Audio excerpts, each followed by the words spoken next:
Okay, good evening, everyone. Before we begin tonight, I just want to explain tonight's agenda to everyone. First, we're going to start off with a public hearing related to a development proposal for Drake Crescent. Once the public hearing is done, then we will be entering into the regular council meeting where we will convene to a committee of the whole. And I know folks are here to speak to the AAP process, so at the committee of the whole would be the place to speak to that. Just want everyone to know that the committee of the whole is not a public hearing setting. And so to keep comments to more of a brief 3-minute time frame, and if you want to express your views, and then once the committee of the whole is done, we will reconvene our regular council meeting, and that's tonight's process. So the first thing that's up on the agenda today is the public hearing, and so we'll do that first, and then we will move along our process. Okay, so before we begin the public hearing, I'm going to read a statement from the chair, and then I'm going to ask Mr. Stunder if you're wanting to do a presentation. Is that correct? A small presentation? Okay. And then after that, folks can come up to speak specifically to the Drake Crescent development. Okay, tonight's public hearing involves a proposed zoning amendment bylaw number 3382, 2015, application for Lot 3, District Lot 251, Range 5, Coast District Plan 1013 or 313. The intent of the bylaw is to allow RM3 multiple family residential development. Every person present who believes that their interest is affected by the proposed bylaw shall be given a reasonable opportunity to be heard respecting matters contained in the proposed bylaw. None of you will be discouraged or prevented from making your views known. However, it is important to restrict your remarks to matters contained in the proposed bylaw. A person may make their statement in writing as outlined in the public notice, and if received by the deadline, their presentation will be read by staff at a public hearing. If a person wishes to make a presentation at the public hearing, they are welcome to do so, provided that the following criteria are followed. This is necessary in order to allow for the recording of the public hearing process. The chairperson will recognize only those individuals who present themselves at the table and speak into the microphone. Prior to speaking, please provide your full name and be prepared to spell your surname for the corporate administrator. Please also provide your residential or business address. Should you wish to read from a prepared statement, the city would appreciate receiving a copy for reference purposes by the corporate administrator.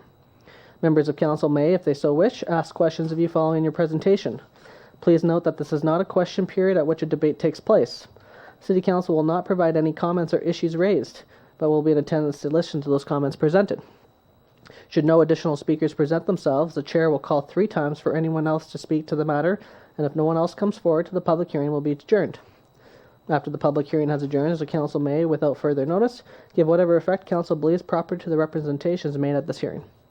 So that being said, we'll call up Mr. Stunder to make a brief presentation, and then we'll allow the public hearing to begin.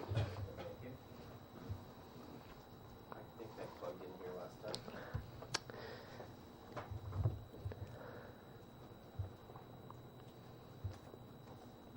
Is it a PDF that you have? It's 3 PBS, yeah. Oh, okay. But I could just Sure. change the Yep. projector if that's okay with No problem. the AV stuff.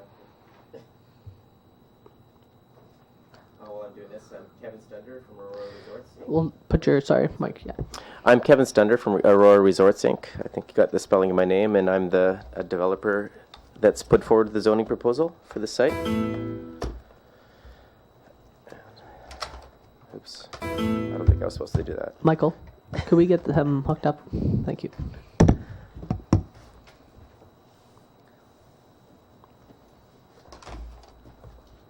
I think I just got to put this AV one in here, right?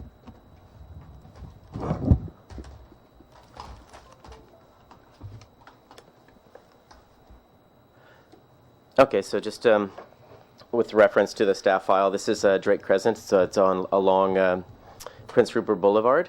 It's a 1.94 acre site. It's currently zoned RM2, which would allow for 3-story townhouse development, and the proposal put forward is for the site to change its zoning to RM3. The site does border other RM3 sites on 2 sides, and again, staff and council wanted to see what a couple depictions of what development could look like on this site. These are preliminary concepts. These are not final plans to any extent, but I'm just going to walk through 3 different plans. This one here shows 2 such buildings on the site that, again, the one thing with the site is it has a gross square footage development ratio. I've agreed with a covenant that provided to this to staff to limit the number.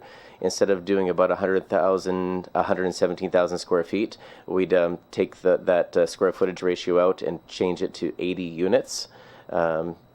Conceivably, if you build 1,000 square foot units, that's eliminating from like about 117 to 80. This site plan here does show 2 buildings. It shows some parking. It's hard to see some of the layouts, so I'll switch to a black and white format that might help a little bit better. But this one would have parking accommodated underneath the buildings, as well as some parking for larger vehicles on the outside, an access road through the site, as recommended from city staff and our on the traffic study that was undertaken, as well as some amenity space within the site that I can just direct to this area here. There's still adequate room for some benches and park space and things like that, play spaces and stuff like that. Another concept for the site, this one here, is what it would look like if all of the parking was outside. I think this is 94 parking spots in total, plus visitor and handicap. Again, when you put it all outside, then it just limits the amount of green space. But I just wanted to present a couple of those things as per staff wishes. Again, this is preliminary concepts at this point. We've got a bunch of these, so I'm happy to work with staff through those and at a future date. So anyway, I'm here to represent that. I've been working on this file for some time, and again, most of the feedback that I've received from public and neighbors has been positive. I haven't received any negative feedback towards this, and I noted from today's public hearing session that nothing had been received as of Friday against or for the project, for that matter. And again, like to move it forward. So I spent a lot of time with the council and staff on this, so I'll probably leave it to questions rather than have me ramble through the file. Council, have any final questions here before we go into public hearing? Thank you, Mr. Mayor. Do we need another traffic study again or no? No, there was.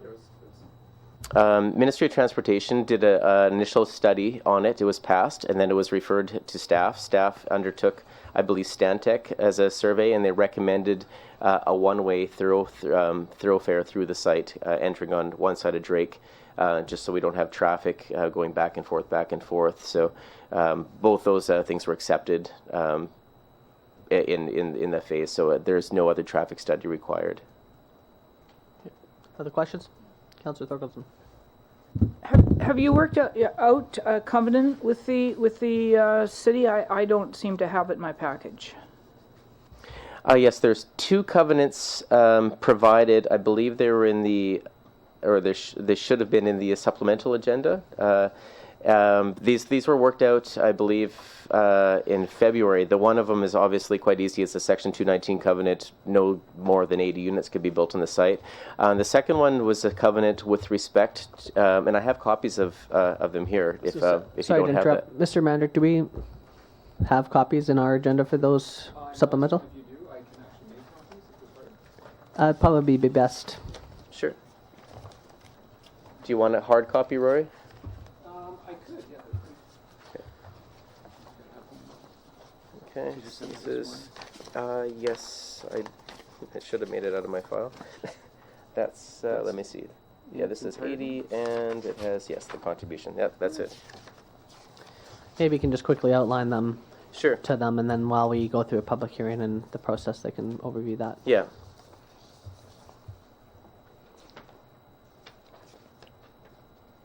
Okay, so to review the covenants once again, sorry? Yeah, just Yep. briefly. Okay, so the two covenants, one of them would just be to limit the number of units on the site. I've agreed to do that.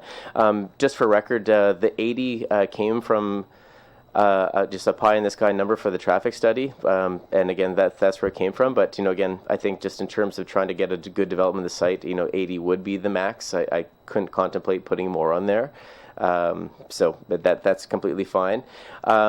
Also, in the study of the site, it came to knowledge that there was once a trail that led close from Drake Crescent to 11th Avenue, so sort of connecting onto Cow Bay through that way, and it was in a state of disrepair. So in terms of adding to this development, and now of course adding an amenity to a public amenity to the city, the second covenant was written with respect to a voluntary contribution for that trail, using some of the local trail metrics of building trails for $50 per meter, lineal meter. We measured it, we surveyed it. There's copies of the maps. Again, those were provided to staff. They were accepted. And then just the nomenclature of exactly how that covenant would go, because this particular site will not have the trail on it. It's on city property, so the one piece of housekeeping outstanding is for the city to agree to an easement on that property, on the city property, to put the trail in. But again, that's something that can be done in time prior to the application of the covenant.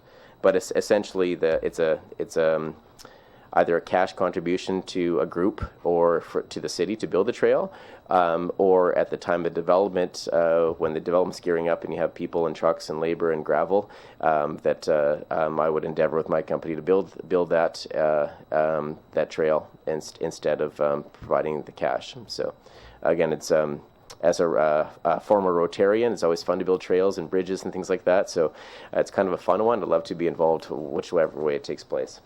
Great, thank you. Other questions? Councillor Thorkelson? I just was wondering if we can have time to have a look at this. Yep, that'd be good. Okay, thank you. One quick question. Have you plans on what mix of apartments? Are they going to be 1 bedroom, 2 bedroom, bachelors, anything like that? Do you have any idea? Yeah, the preliminary thing, just because it seems like there's a bit of demand across the groups, would be to have a mixture of 1s, 2s, and 3s, but mostly leaning towards 2 bedrooms seem to be the most demand at this point. Definitely want to have some 3 bedrooms in there because of the proximity to the high school and Conrad Elementary. There's going to be some families that are going to be wanting that, but then also some 1 bedrooms as well. One other little question. What do you think, are your rents going to be top end, middle? Well, just with new construction product, again, I think that rents are rents. I think people have a certain amount of income, so the rents will probably fit into that. But obviously, if we haven't decided if they're going to be stratified and sold or rented. There's definitely a very high demand for rental right now, so that's being considered greatly, as opposed to sale. Sale takes longer to get back into the market, and when things are unsold, they sit empty. So rents seem to be the driver at this point. Thank you. Any other questions from council? Okay, so we'll just give council a moment to review this. You can have a seat. Thank you very much for your presentation. Oh, do you want? I haven't finished reading it, but I have no questions so far. The only comment, it was this did go back and forth through the city's legal department a couple times, and again, I know Zeno's in the back, and he could probably explain that a little bit better on that side of things. So I'll leave it at that. Great. Okay, and I'll try to fix this. No problem. So while he's doing that, Mr. Cricket, did you want to do yours now and then to save it from the regular meeting? Might as well, eh? Let's do that. He'll take care of the rest there for you. I know. I know what I broke, so I know how to fix it. Oops, I turned.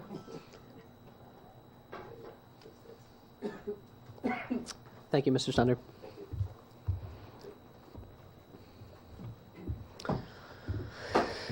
Welcome back, Mr. Cricket. Thank you, Mr. Mayor.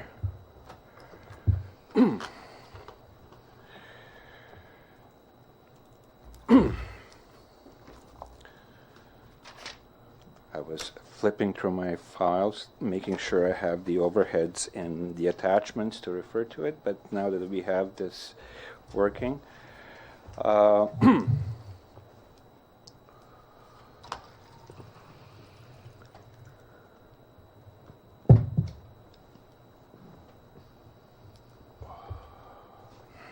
So the Mr. Stunner, the DBA Aurora Resources Incorporated has applied to rezone subject property from RM1 to RM3 to develop mixed multifamily project, including apartments and townhouses. The proposed bylaw, which is included in attachment 1, received second reading at the January 25, 2016 council meeting, and the first public hearing was held February 22nd, 2016, which was declared invalid. The second public hearing was scheduled June 27th to be held today. The report presented on the council at the January 25th meeting, which includes all full application and attachments, is included in attachment number 2. In very brief, the property is declared residential in the official community plan. The hatched area is just simply showing you the location of the site. The zoning bylaw zones the property RM1, and the proposal is to rezone it to RM3. The maximum density on RM1 is 42 units per hectare, and the applicant in the RM3, the maximum floor area ratio, by my calculation, is 105,000 square feet of gross floor area. The applicant has committed to 80 units. The Ministry of Transportation and Infrastructure has reviewed the application and implications of proposed development on Highway 16, and based on applicant's commitment not to exceed 80 units, determined that their traffic impact study is not required. MOTI signed off letter is in the attachment 2. At the June 25th meeting, 2016, Council raised a question regarding the impact of additional vehicles during the peak school traffic hours. Staff conducted traffic counts and engaged Stantec traffic engineer, who determined that the increase will be noticeable. However, overall, it will have low impact on Prince Rupert Boulevard capacity.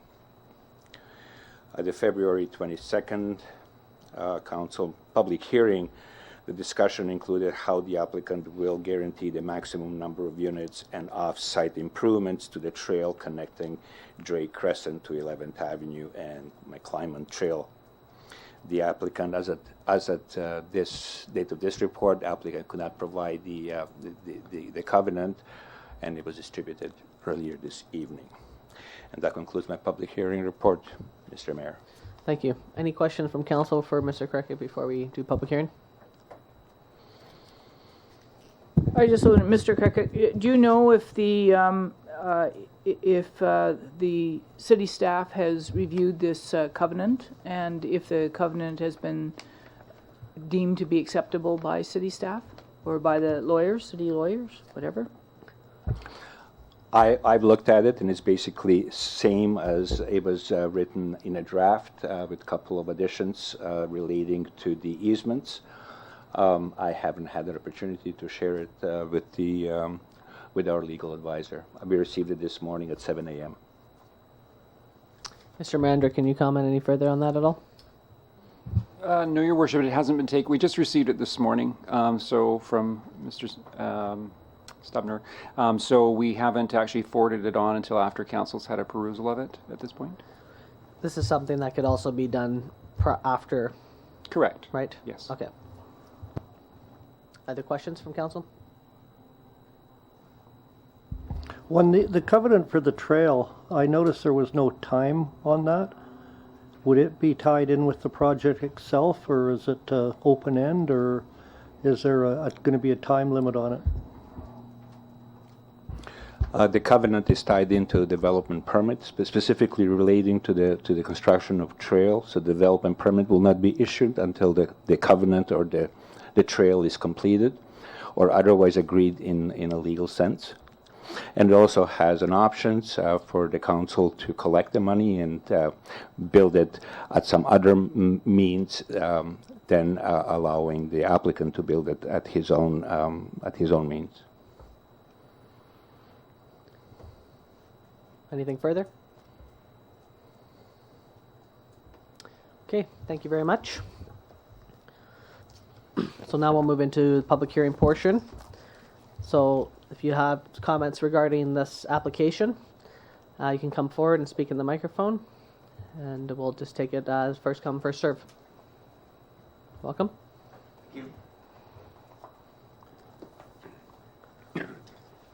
Victor Preste. I'm a realtor. I live at 1905 Atlanta Avenue, Prince Rupert. I'll be very brief. I think this is a good proposal. I think Prince Rupert needs more rental accommodation.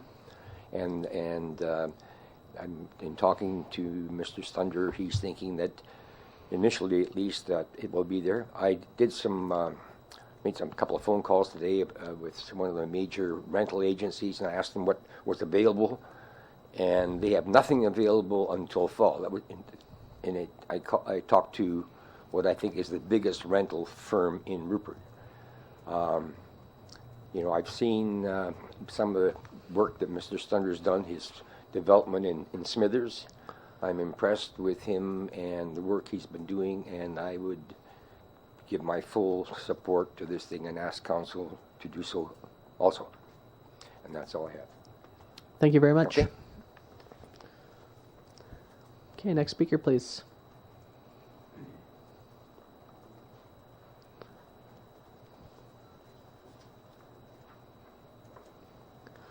Call a second time for a speaker regarding Drake Crescent. Nobody else right now?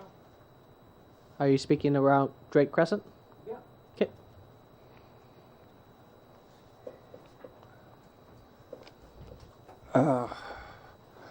My name is Lothar Shiza.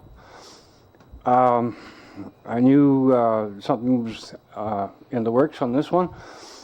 A long time ago, I tried to save the co-op, but people in this town are unbelievable. But my personal wish for that piece of property was to build a Buddhist temple. But that's gone. The question I got in the direction, the buildings seem to be lengthwise north and south. Down the road here, we have to look very conservatively on energy to heat buildings, affordability. Current government we have has been driving up hydro left and right. We're fortunate at this point. LNG, what do you call natural gas, is on the downside, but everything is cyclic, and I'm sure that down the road that will be coming back.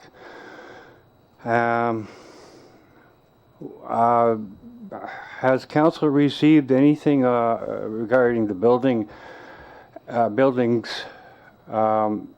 and how they're constructed in the sense of instead of 2x4, maybe 2x6 with excellent, like the spray insulation? You'll see that sort of stuff shown on a show called Homes on Homes, and I'm thinking about the other thing too is when you look at places like Germany, where a lot of people now have solar on their roofs, have wind turbines. They've been forefront of doing this sort of thing.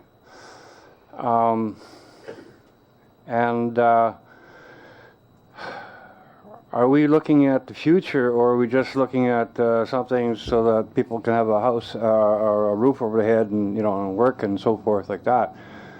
I kind of put that out there to get some answers on that. This gentleman was just presenting here. I don't know if he has some answers on that. Would like to hear that. Thank you. Thank you. The orientation, I said, like, this seems to be lengthwise north and south. Is there some way to look at it and to put these buildings so that they are east-west? So there's a more solar gain incorporated, you know? You have the roofs, you know, and so forth. I don't know. That's all. Thank you.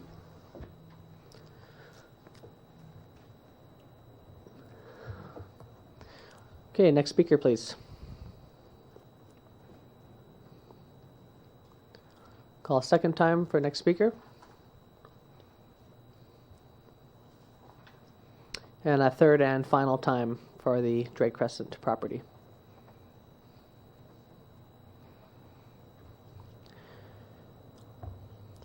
Okay, seeing none, I'd like to entertain a motion to adjourn the public hearing. Moved by Councilor Cunningham, second by Councilor Niche. All those in favor? Motion's carried. Okay, moving on to our regular council meeting. I'd like to call tonight's regular council meeting to order. Recommendation that the regular meeting be suspended and the committee of the whole meeting be convened. Moved by Councilor Moreau, second by Councilor Niche. All those in favor? Any opposed? Motion's carried.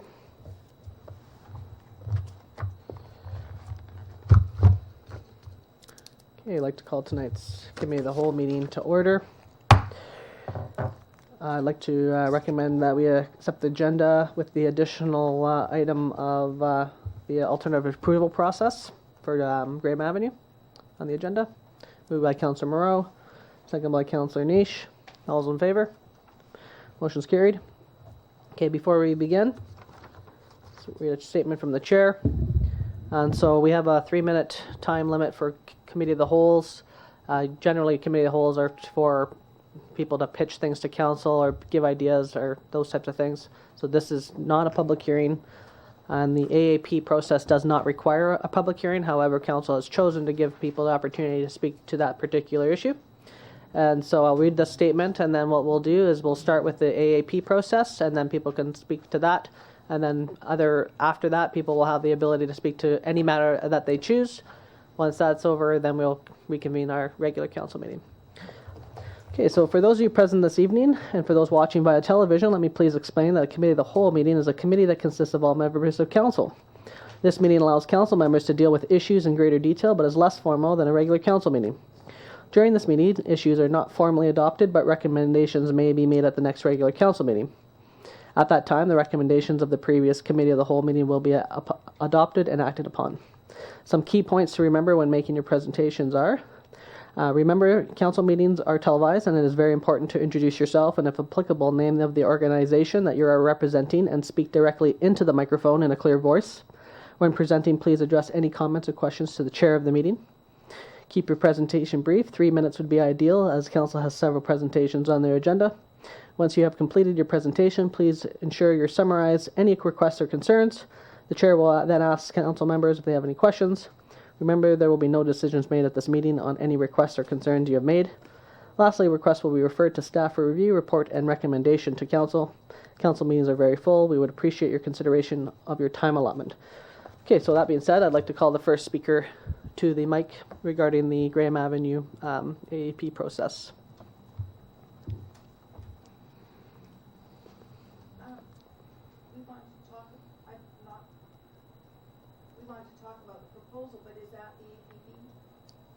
Yes, that's correct. And also, could we get the map up as well?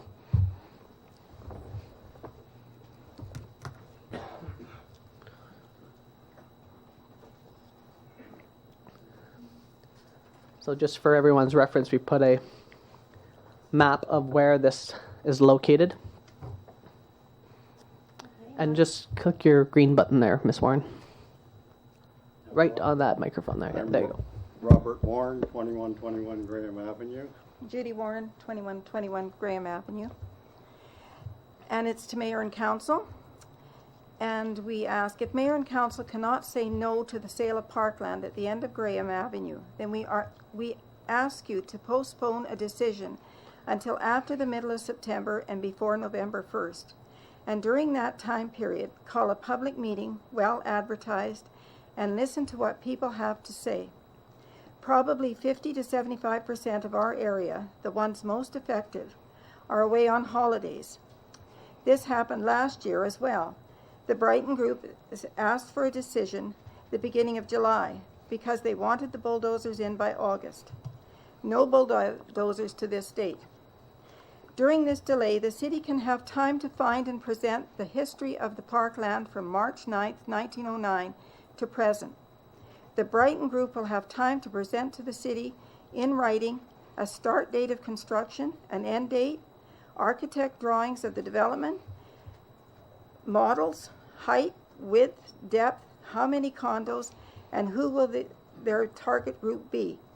Seniors, handicap, families, high-end, low-end, and a cost of these condos, and their traffic solutions.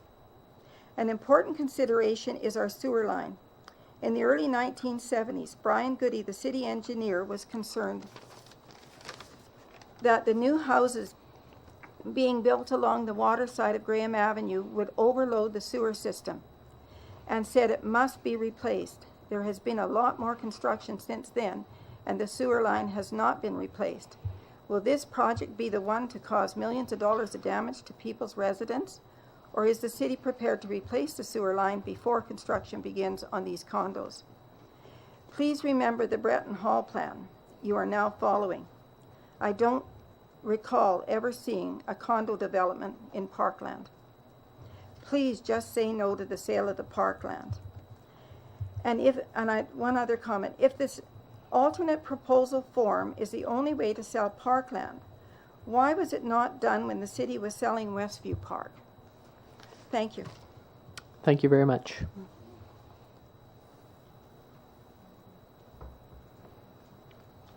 Okay, next speaker, please.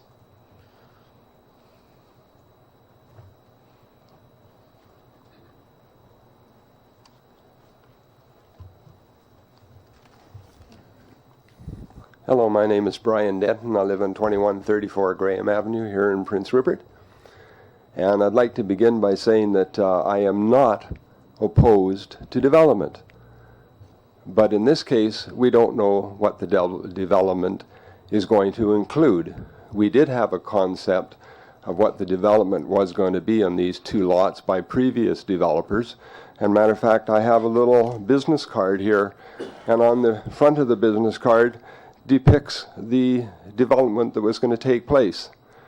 And I believe our neighborhood as a whole agreed that this would be an acceptable development in our area, and we approved it, or we approved it from our end, and so did the city in changing the bylaw.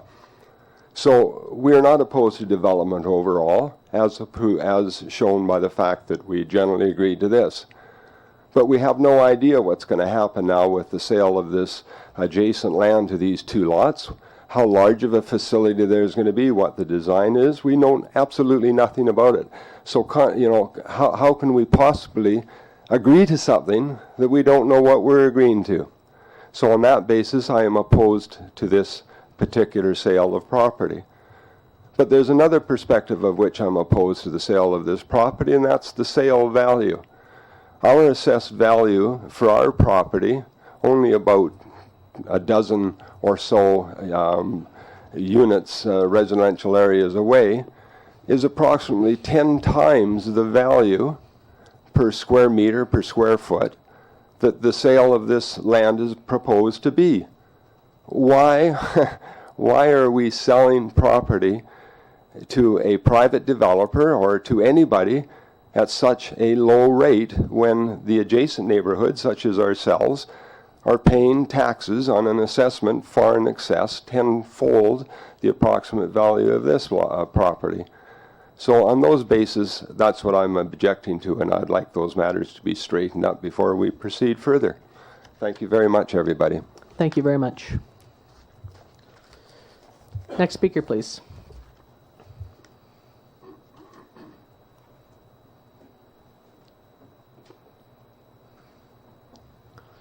Welcome.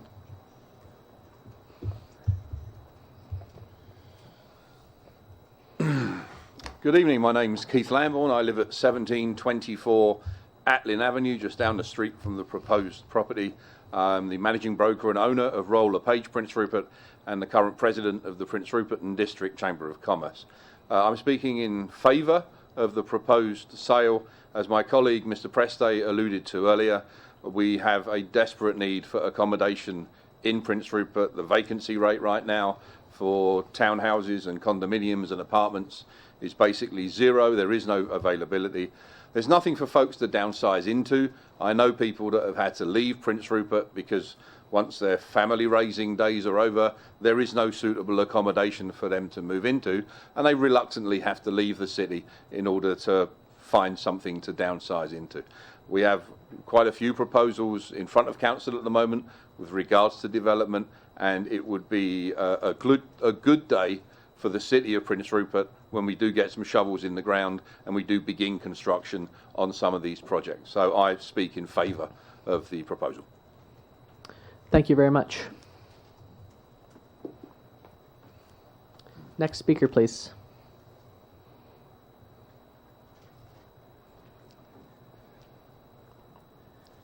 Welcome.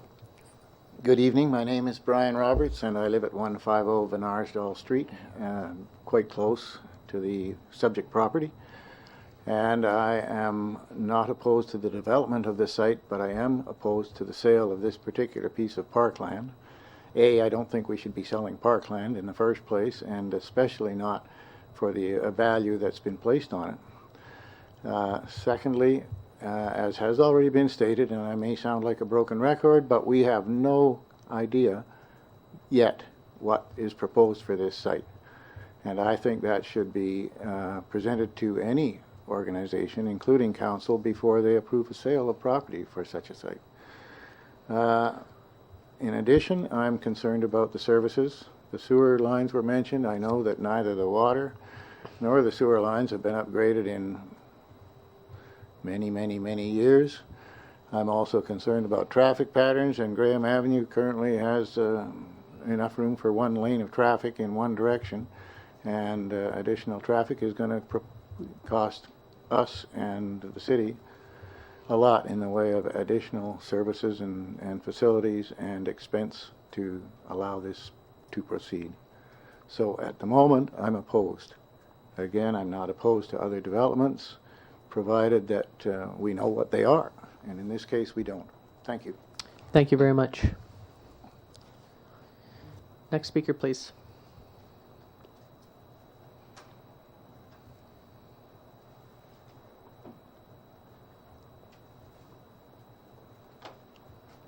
Welcome.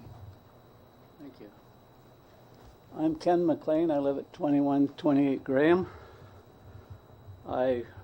There's two things I'd like to mention. The Drake proposal, he had plans, he had a road, he had everything to show us. This proposal right now, I mean, maybe some of you guys know something about it, but none of us have a clue what they're going to do and when they're going to do it. And the price of that parkland is a joke. I mean, sure, the city's broke, but what kind of a park are you going to build with the amount of money you're going to get for that parkland? Nothing.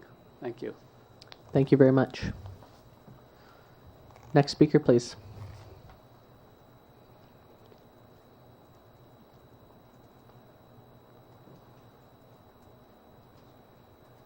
Okay, I'll call again for a speaker to the AAP process. Hi, it's Kevin Stunder again. I've actually worked on this file a little bit for Brighton Group. I just want to offer a couple points of clarification. There was an appraisal, an independent appraiser, Steve Cullis, provided the appraisal, and that's just wanted to educate the group. That's where the dollar came from. I've reviewed the appraisal, and what I found within the appraisal was that on its own, this is an undevelopable piece of land. It's on the kind of an edge of a cliff, and it's not wide enough with setbacks to build any type of anything. So it's again, that's why the value came in as it did.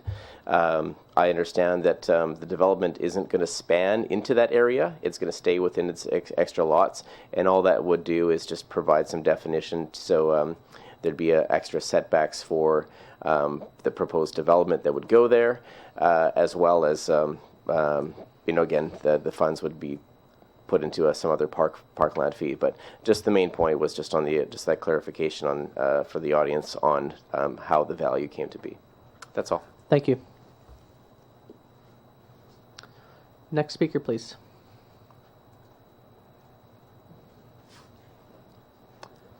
Welcome. Hi, I'm not good at public speaking here. Angelo Reali, 180 Van Rousdahl. I just want to say, I think this proposal, if it's what it was, I think we agreed to it before. That was something small and worked with the area. I think the people of this neighborhood, the Murrays, the Dentons, they're the ones that made this neighborhood great. And I think they should have more of a say than a person like myself that just moved into the neighborhood, or city council that doesn't live in the neighborhood. I think we should wait for the rest of the Graham Avenue people that come back from holidays and let them decide. Because I think those are the people that made the neighborhood great. And I think council should listen to their point of views as well. Thank you. Thank you very much. Next speaker, please.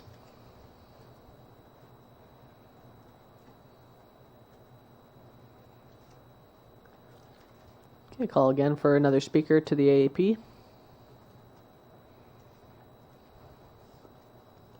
And one final time.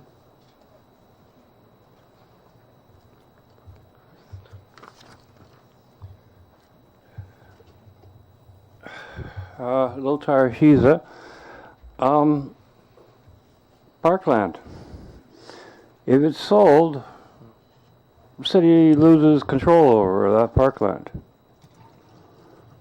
But if city retains that parkland and development goes through, there's benefits for the people. That's my point. Thank you. Okay, last time for a speaker.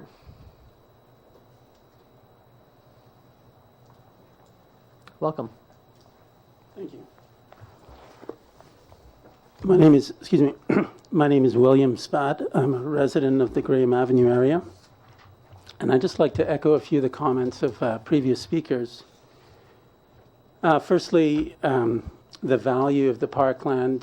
One of the proponents of this deal has come forward, strangely enough, and the person to whom we're selling the property thinks it's a good deal. That's their assessor. The value at which we, the taxpayers, are charged is more than 10 times the amount that this land is being sold for. So it's rather like we put you guys in charge of Walmart, and you let people go out the door without paying, and then stopped a few and said, oh, by the way, will you pay half the GST on it? All right? That's how little you're getting for this property. Now, we know from the Community Charter, Division 3, Sale of Municipal Property, that if parkland is sold, and let's be clear, this is parkland, and the audience can see how, when that was set out, that land leads down to the foreshore. So it's a nice piece of property. It may be steep, but parts of my lot are steep, and I'll tell you, I'm not paying less than 1/10 in taxes on that steep part. Let's be clear. All right, well, if you're selling parkland under the Community Charter, you can only do two things.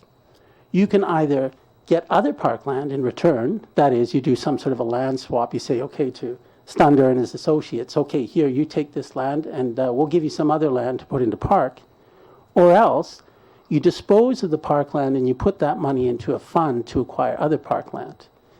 Well, if there's anybody in the city of Prince Rupert who's selling land for less than 1/10 its value, I'd like to hear about it.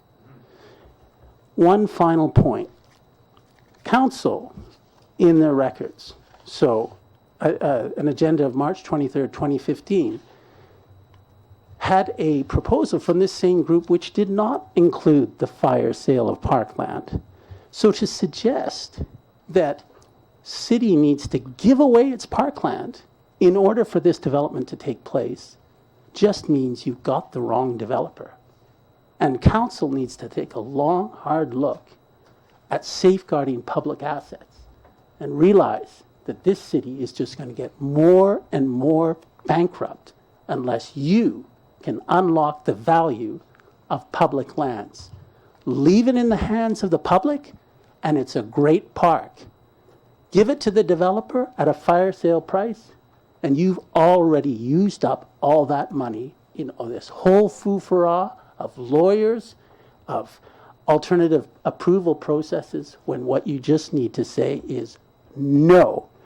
The proposal 2015 details a full development process which does not include this shoreline access given away. Thank you very much. Thank you. I have one question, Your Worship, and that is, Mr. Spatz, to you and the other people as well have spoken, because I'm somewhat concerned about being called a park as though we were using it as a park. You see, that land extends in front of those other houses on Graham. Are people suggesting that we actually develop a park along that strip so that people can actually walk along that ridge and enjoy that property? I was wondering, because you see it's parkland all the way down, and I just was wondering if that's what you're proposing, that we actually put a walkway down there to enjoy that parkland. That's a very good question. Just press the push green your button. Thank you. That's a very good question, Councillor Thorkelson. And I think Councillor Niche talked about the difference between green space and park. The legislation makes no such distinction. The community charter is what I'm saying. So for it to be left green space in the public control, we just have to call it park. That doesn't mean we have to do anything with it. The birds and the bees and the trees are going to do something with it. And that's okay by everybody in the community. But you sell it off to somebody in private, and as one of the gentlemen said, I think about a previous proposal, you lose control. You lose control of that. You have no say in what's done because it's no longer public goods. That's why there's this long and convoluted process to get rid of parkland. It's as though the City of Vancouver says, oh yeah, hey, we're going to take this slice of Stanley Park and sell it off to somebody or another. They promised to do the right thing. Well, no. The residents of the City of Vancouver would riot because it's a park. It doesn't matter that nothing is happening to the park. That's fine. That's great.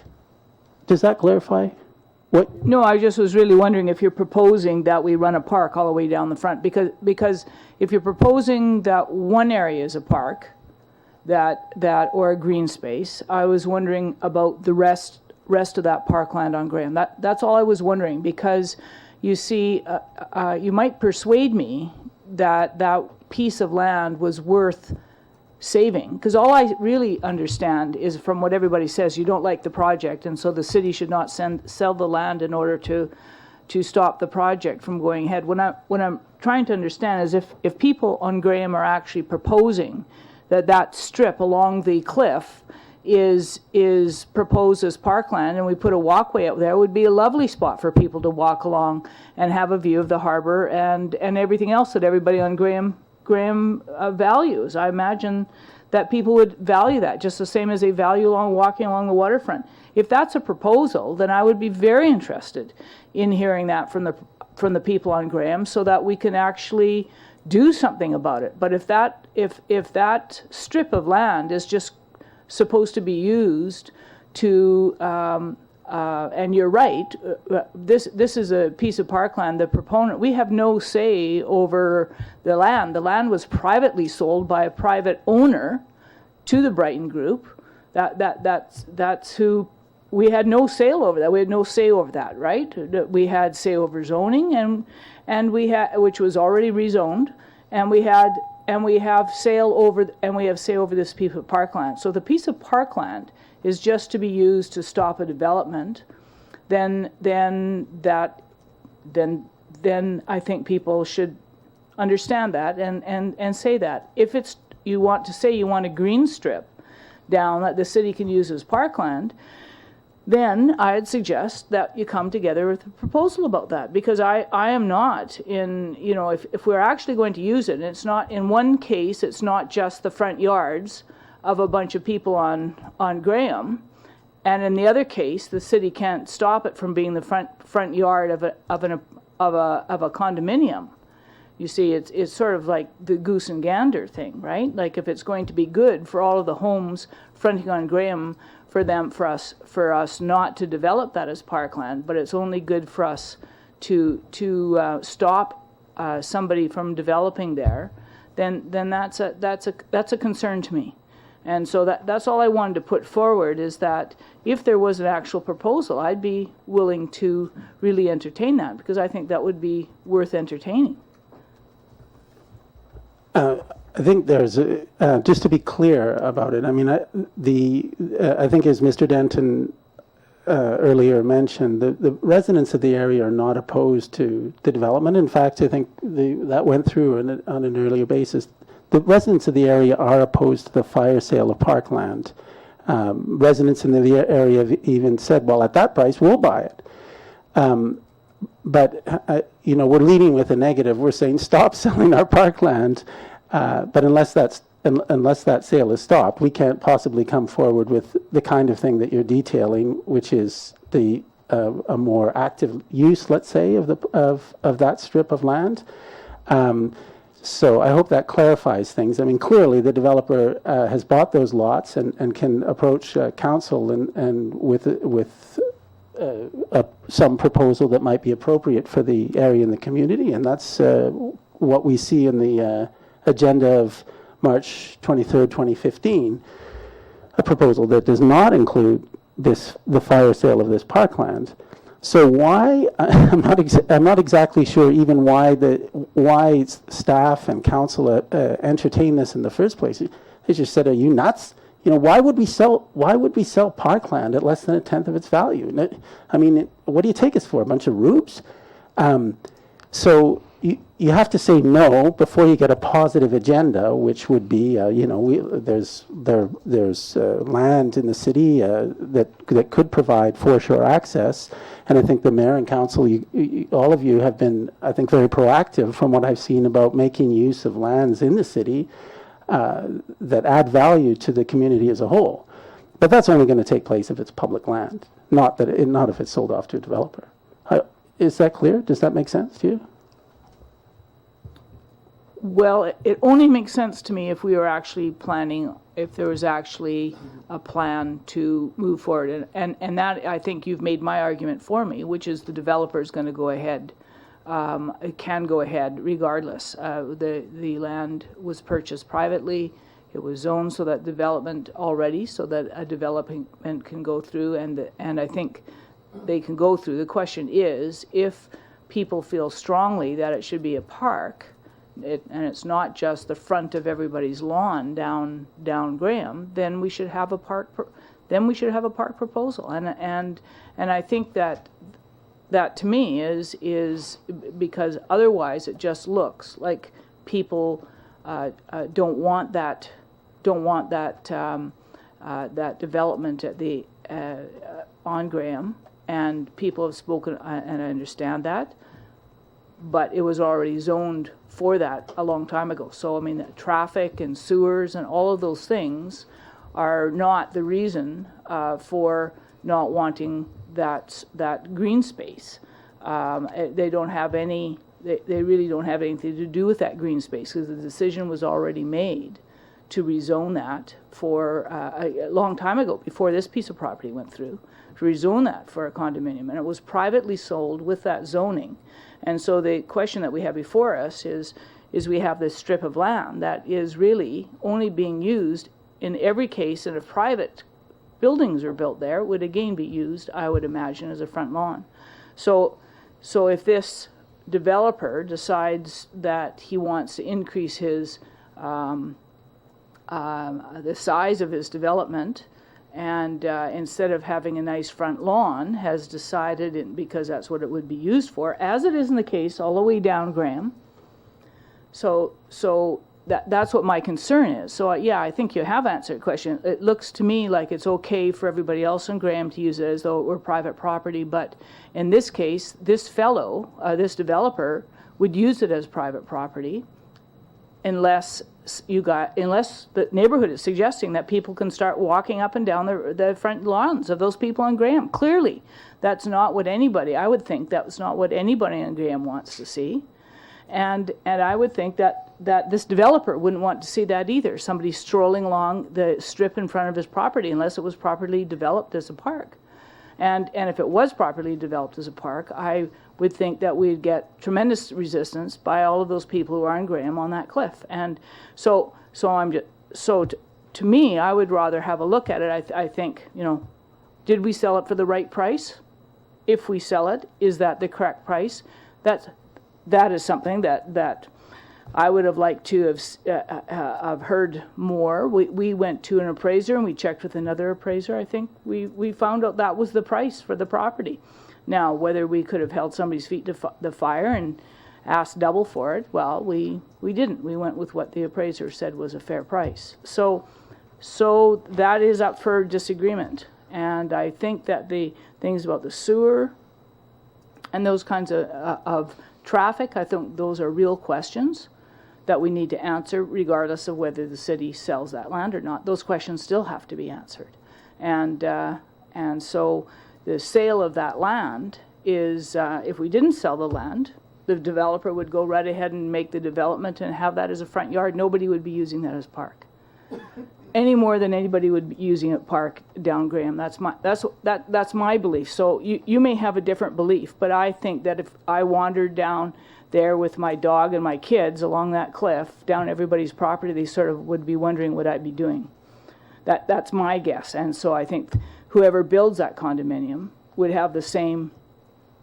So and that's what my concern is. So I'm wondering really, if the neighborhood wanted to put a park in there, then we should know about that, and we should deal with that.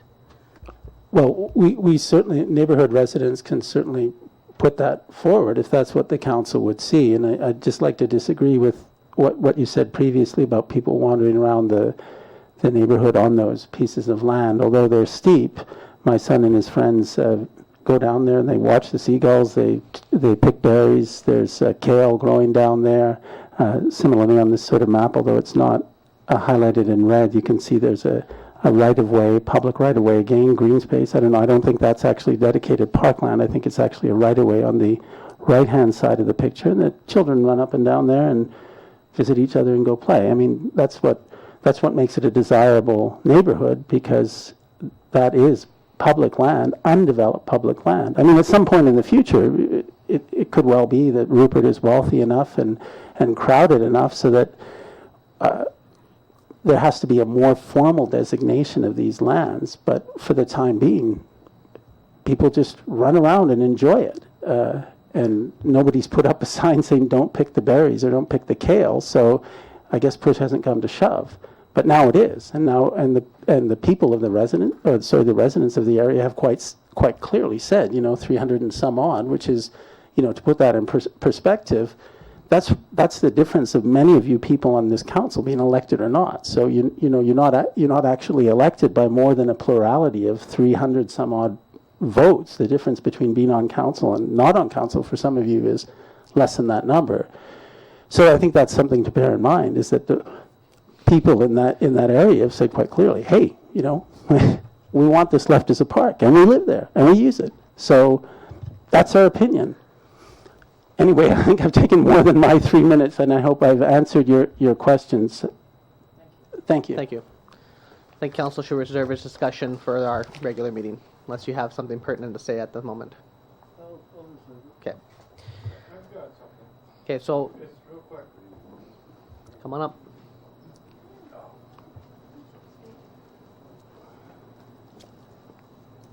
Lothar Schiese again.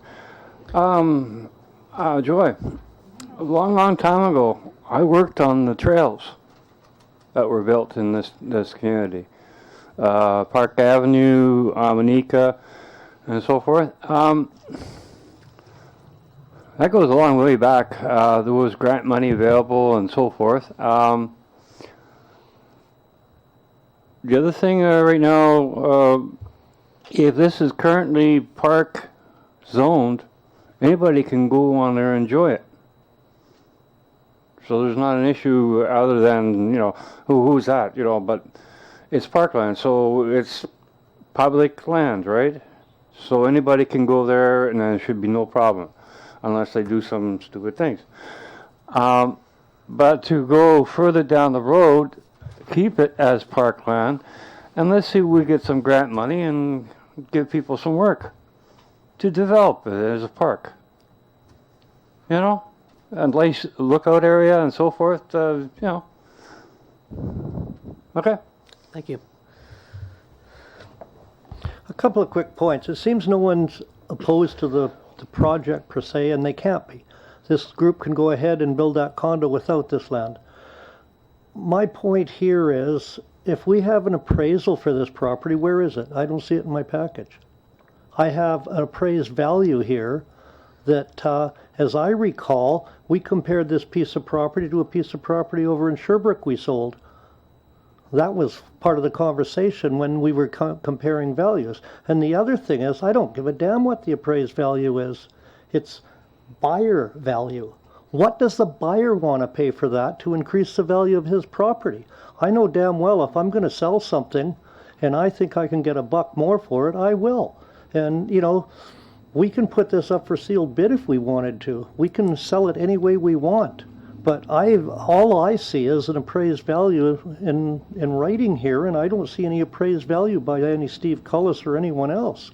So if there is an appraised value, I'd like to see it. Mr. Manager, I believe that was presented to council previously before we went through the AAP, correct? Yeah. Okay, it's 8 o'clock. Yep, absolutely.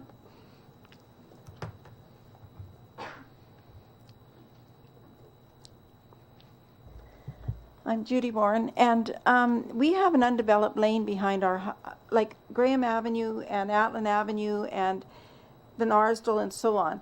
We're all connected by undeveloped lanes, and I look out my patio door in my kitchen, and I'll have people in the lane. I have people in my garden because my garden goes right up into the lane, and everybody just visits. And when we look up and see children in the lanes or like at the end and that parkland and stuff, when we walk down there and so on, it's what makes our neighborhood a neighborhood is the fact that people use the lanes, they use the undeveloped parkland. And like if you go to Westview Park even, there is trails, there is houses in the trees, and it's a wonder those poor trees have stood up over the time because our kids 46 years ago built tree houses in that park. And this is the same thing. And like we met some new neighbors like last November because they were in the lane behind our house. And that's part of our neighborhood. Nobody minds if you walk in front of your yard or beside your yard because people don't leave garbage. They're friendly. And that's what makes this a neighborhood and makes the area a good place to live. It's a good place for old people. It's a good place for young people and children and stuff. It all blends. But without parkland and green space, you take away, you might as well live in a concrete jungle. And that is the one special thing about Prince Rupert, is undeveloped land, parkland, and its availability to the citizens that live here and pay taxes. Thank you. Thank you.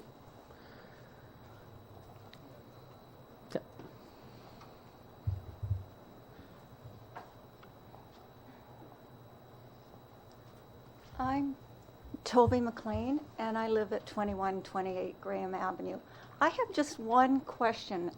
I found a comment you made interesting. You said this parkland was valued or compared to land that was available at Sherbrooke. Well, I know for a fact that we pay higher taxes in our area than you do on Sherbrooke. So why is the land that is being sold at the end of Graham made to be comparable to land sold on the Sherbrooke area? And that's my question. Thank you. I don't remember us chatting about that Yeah, no, specifically. when they did the comparison or the appraisal, I remember that because there was two pieces of land they compared it to. And one was a building lot on Atland, I believe, that was sold recently. The other was the undeveloped piece of land on Sherbrooke. And I agree, you cannot compare the two areas tax-wise, but you can compare the two pieces of property from a value point of view, because they were small little pieces of property that could not be built on. Now, this is one thing I think we're getting hung up on. That piece of property there can't be built on. So from a value point of view, it's not as valuable as your lot that you can put a house on and have a view and a garden and everything in. So if you take the land value when they're doing an appraisal or an assessment, it's different. They're comparing land to land, and your land is worth a lot more than that land there, simply because that land can't be used for anything but a parkway or something like that. So, you know, I say again, it's the buyer's value. If the buyer wants something bad enough, they'll pay for it. If the seller wants to give it away, then that's the seller. And the citizens of Prince Rupert seem to think that $21,000 is not enough money for that piece of land. They're the sellers, so, you know, it's sort of a stalemate, I'd say.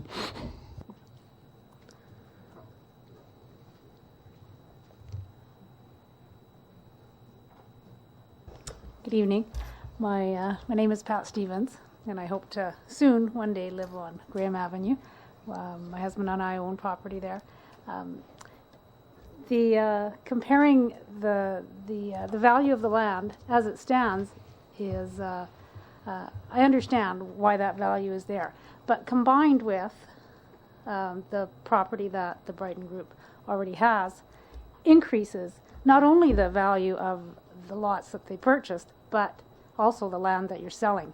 And I would suggest that the council and mayor think and have a discussion with regards to what that value attached to it is as compared to what combined with the lots could be. Thank you. Okay, any other comments?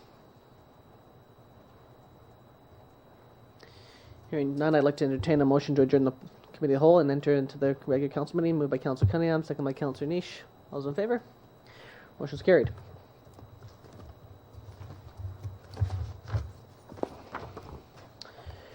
Okay, item 2, recommendation that the agenda for the regular council meeting of July 25th, 2016 be adopted as presented. Moved by Councillor Ryan Howe, second by Councillor Moreau. All those in favor?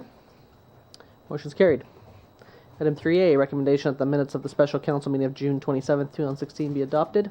Moved by Councillor Niche, second by Councillor Cunningham. Any discussion? All those in favor? Opposed? Motion's carried.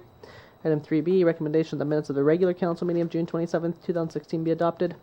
Moved by Councillor Niche, second by Councillor Cunningham. All those in favor? Any opposed? Motion's carried. Item 3C, recommendation that the minutes of the committee of the whole meeting of June 27th, 2016 be received. Moved by Councillor Cunningham, second by Councillor Niche. Any discussion? All those in favor? Any opposed? Motion's carried. And item 3D, recommendation that the minutes of the special council meeting of June 29th, 2016 be adopted. Moved by Councillor Niche, second by Councillor Cunningham. Any discussion? All those in favor? Motion's carried. Okay, first we have a report from our Chief Financial Officer regarding the June 2016 financial variance report. Thank you. The June 2016 financial variance report, this is halfway through the year for us. Just to give a brief report that most operating departments are within budget for this time of the year, with the exception of the airport ferry revenue. This is down due to the departure of Hawk Air. The additional Air Canada Express flight has partially offset this, but this only was introduced partway through the year, whereas Hawk Air in the previous year was actually in effect from January all the way through. The Calgary Marina is new to the city this year, and it is expected that July and August will be the largest revenue generating months. The utility budgets and capital projects are all on target, and it is the recommendation that council receives this report for information purposes. Okay, so that's moved by Councillor Niche, seconded by Councillor Cunningham. Discussion? Councillor Thorkelson.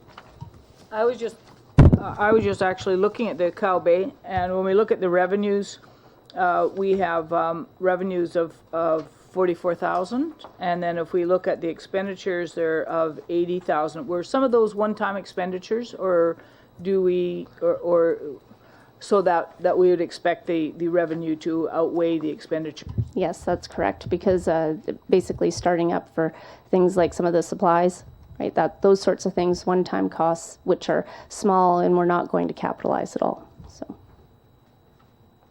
any other questions? Okay, hearing none. All those in favor? Any opposed? Motion's carried. Item 6B, report from the city planner regarding the application for development variance permit at 945 Ambrose Avenue.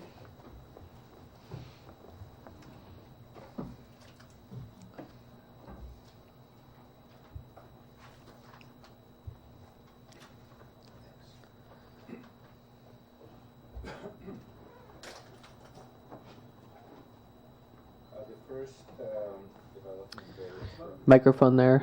Thank you. Think before you talk.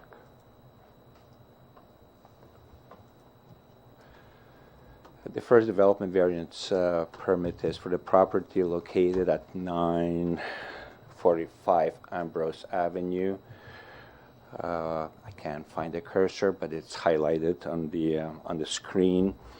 The application was received on May 5th originally, and then it was amended, and the full application was received in early June. The proposed variance includes two elements.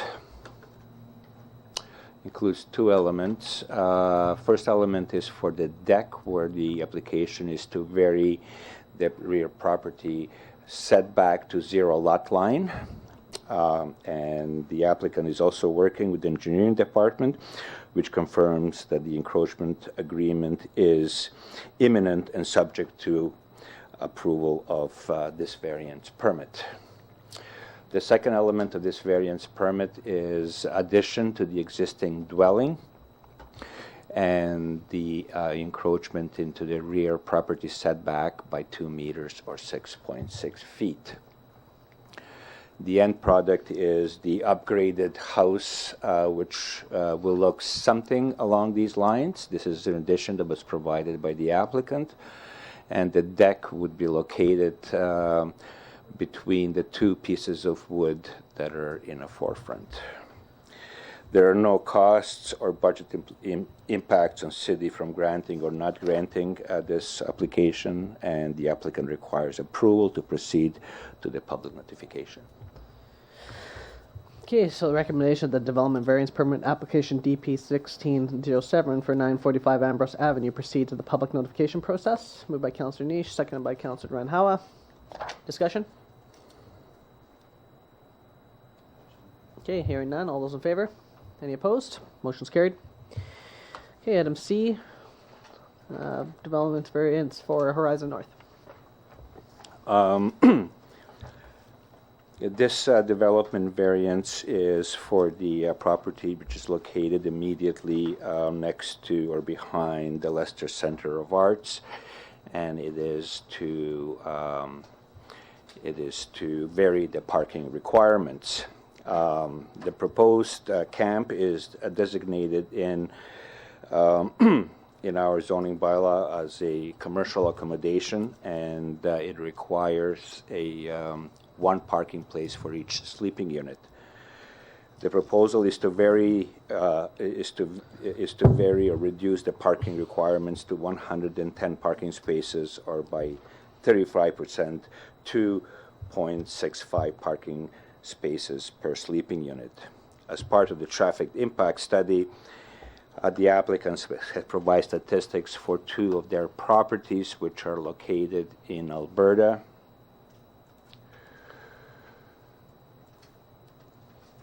Now I did it.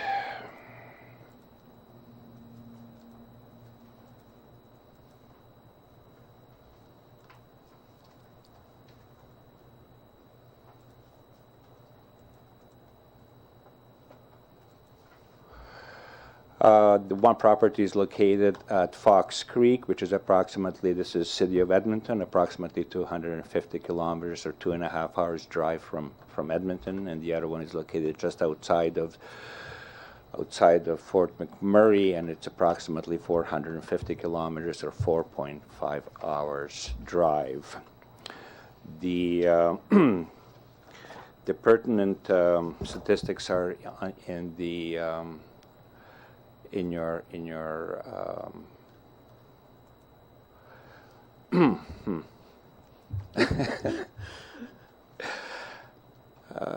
just give me a second here. They're in your package. And essentially, one of the camps, which is located in Fort McMurray, has 686 rooms. They provide 527 parking places, which is approximately 6.7 per sleeping unit. The highest usage is in the night times, and at nighttime, 237 parking spaces are occupied, which is approximately 3.5. Parking places per sleeping unit. The Fox Creek camp, which is a bit smaller, has very similar statistics. Based on the ongoing research by the city relating to the effects of major projects, it is evident that many workers hired to work on the construction phase arrived and depart by different mode of transport than their own vehicles, and data and evidence provided by the applicant's traffic engineer is reasonable and acceptable by staff. Referrals were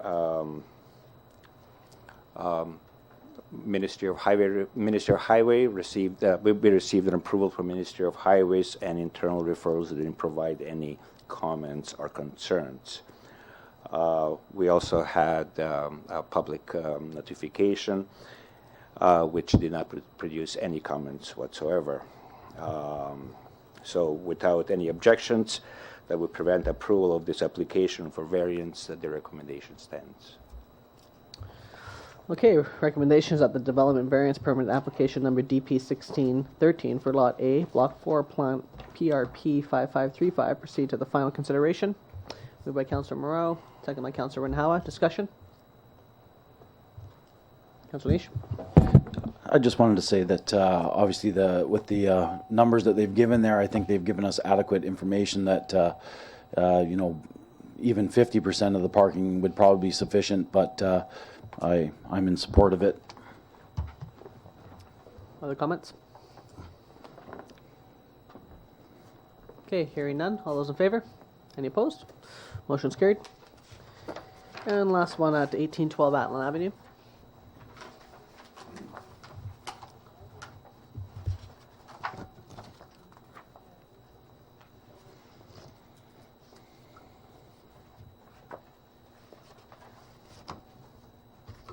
On June 16th, we received an application for development variance permit for the property located at 1812 Atlin Avenue.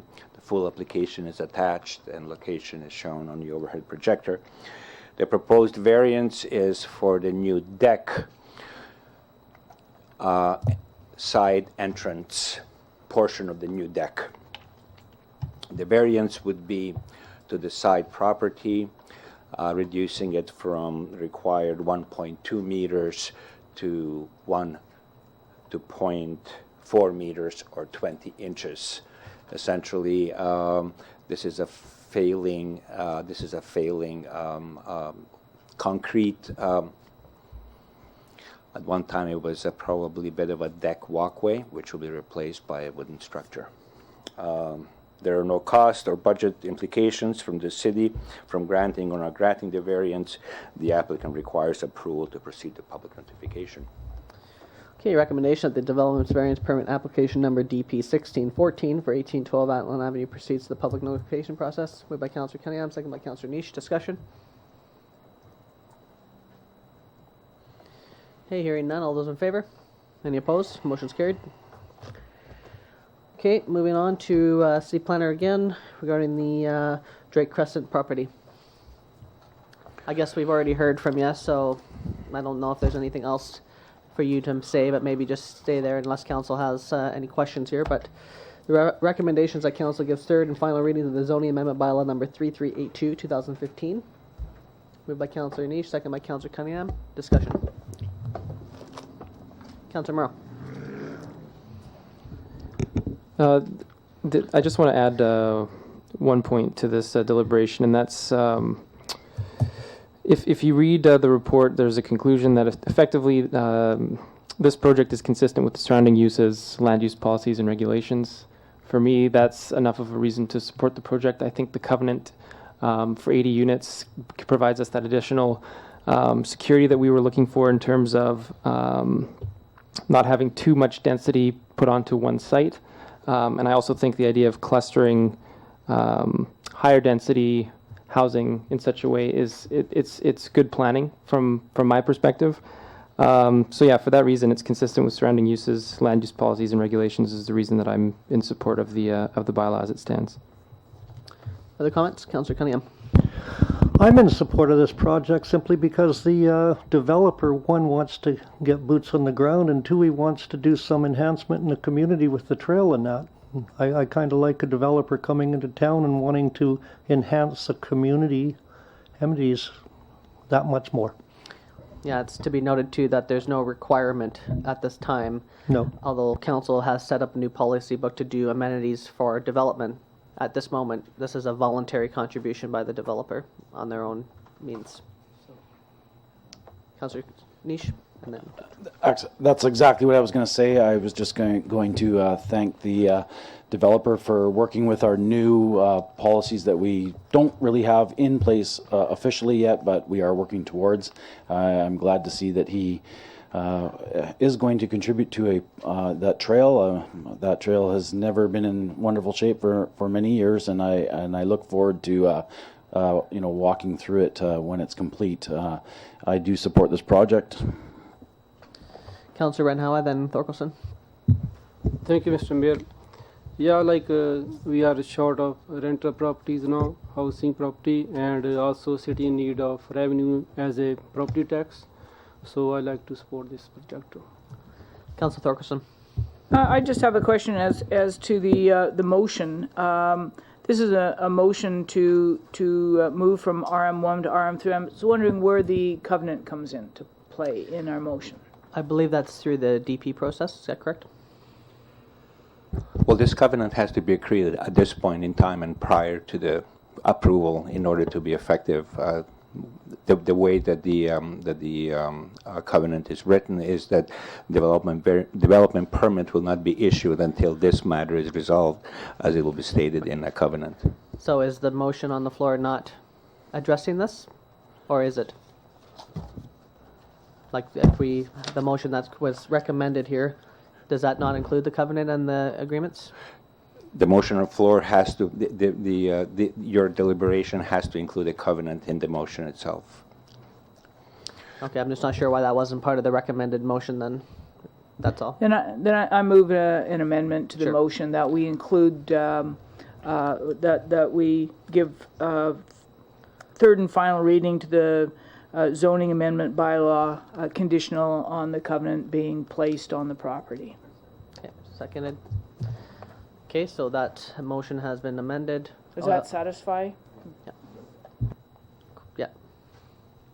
Just one clarification for administration to conclude the covenant. There is an option in covenant for the applicant to pay to work, for the applicant to do the work himself, or for the applicant to pay to the council and the council to do that with their own forces. So we have a contract here that's been outlined by the developer.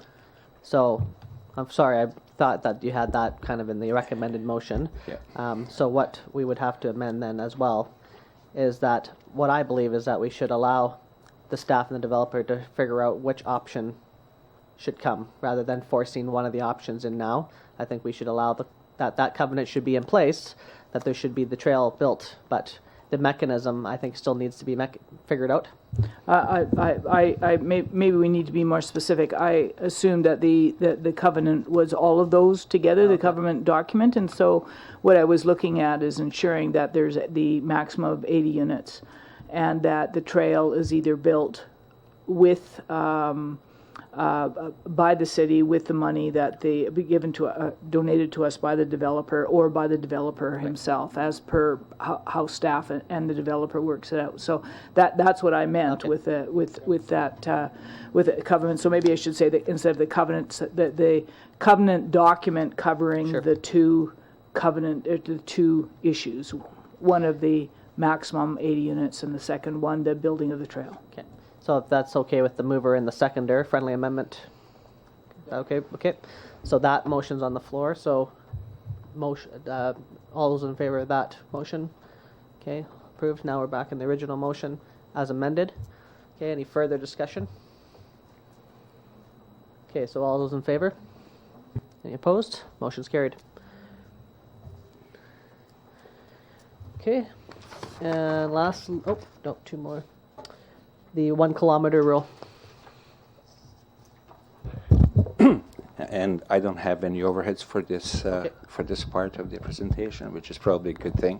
Just to let you know, I do practice rotation, and every now and then it just slips. Council has reviewed this matter of changes in the liquor control licensing regulations on a couple of occasions earlier this year. And as the result of April 25th meeting, Council instructed staff to come back with this report. The changes to the liquor control and licensing regulations have the new Special Wine Store Licensing Act affected a number of changes and adjustments to an array of licensing regulations and procedures. Generally, the City of Prince Rupert Administration Department manages liquor control and licensing branch applications which require local government input. The Planning Department is involved on occasions when referrals pertaining to the zoning bylaw are necessary. The changes in the liquor control licensing regulations provided the option for the local government to regulate the distance between liquor retail stores within a context of the land use regulations. The bylaw, which is attached in attachment number 1, proposes to regulate the distance by amending City of Prince Rupert zoning bylaw by including a new subsection in section 3 general provisions, which would read, no retail liquor stores may occur within 1 kilometer of another liquor sale establishment as measured in a straight line from primary entrance to primary entrance, and that all commercial zones, C1, C2, C3, C4, C5, and C6, include in a special provisions an amendment to include the following clause: retail liquor stores are subject to section 3 general provisions, subsection 3.14, which I just previously read. This application is by council initiative. The cost will include advertising for public hearing notification in the local papers and staff time.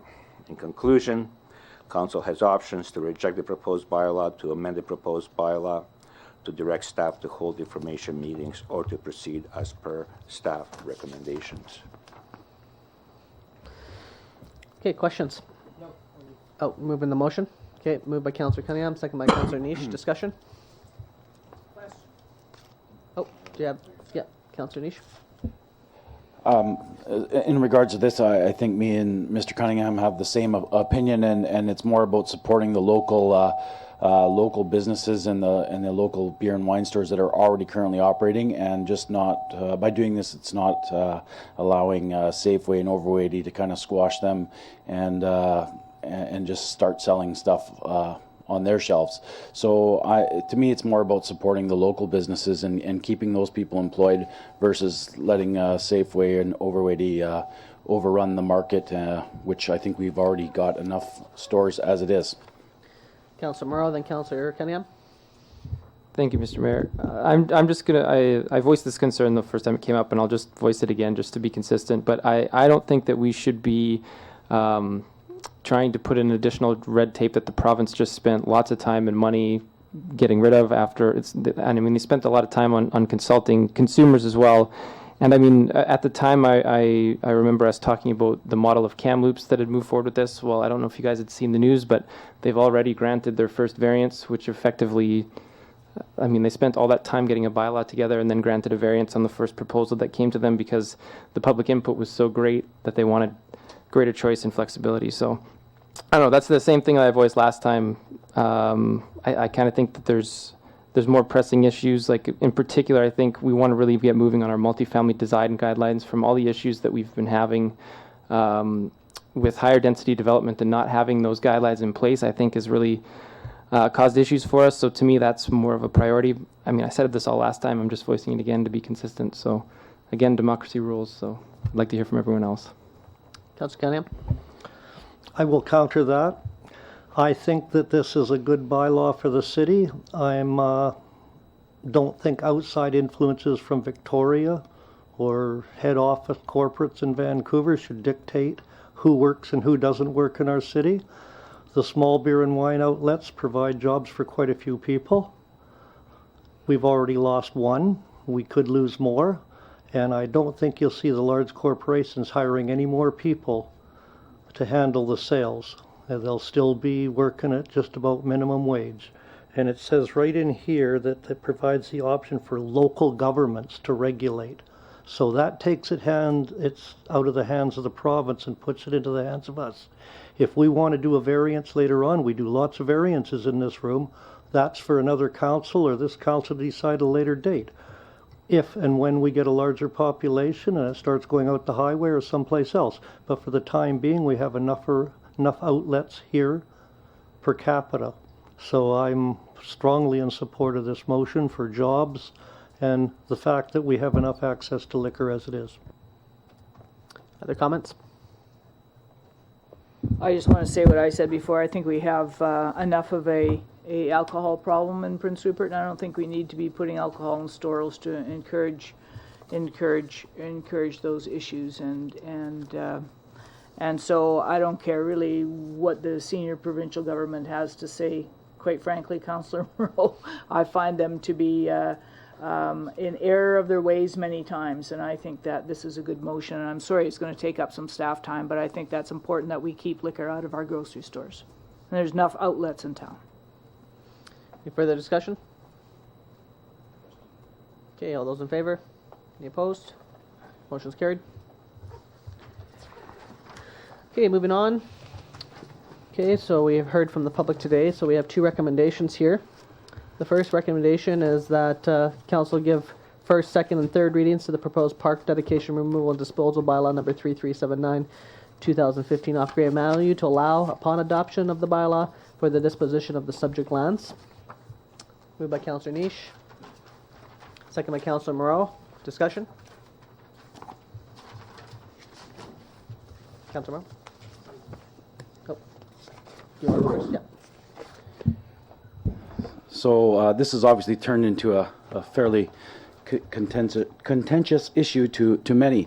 The other day, I was talked to a few people outside this City Hall here, and I wish that the rest of the Graham Avenue residents actually had stayed around and could have been part of this discussion, or at least heard what I had to say. I did listen to them, and I wish they could have seen what I did. So on Saturday, I chose to spend over 9 hours of my day wandering the streets of Graham, Atlin, and Van Arsdale. Now, I hit 78 houses. Of course, there was a lot of people that weren't home, whether they be on holidays or out for the day. I can't imagine why anybody would have been out for the day on Saturday. It was horrible. But what I came up with was I asked people a couple questions, and one was, were they for this particular development? Were they against development? Were they for the sale of this land? Were they against the sale of this land? Or were they neutral on the issue. And then I also offered if they had any questions or if they weren't familiar with what was going on, that I could, if I could answer it, I would answer any questions that they had.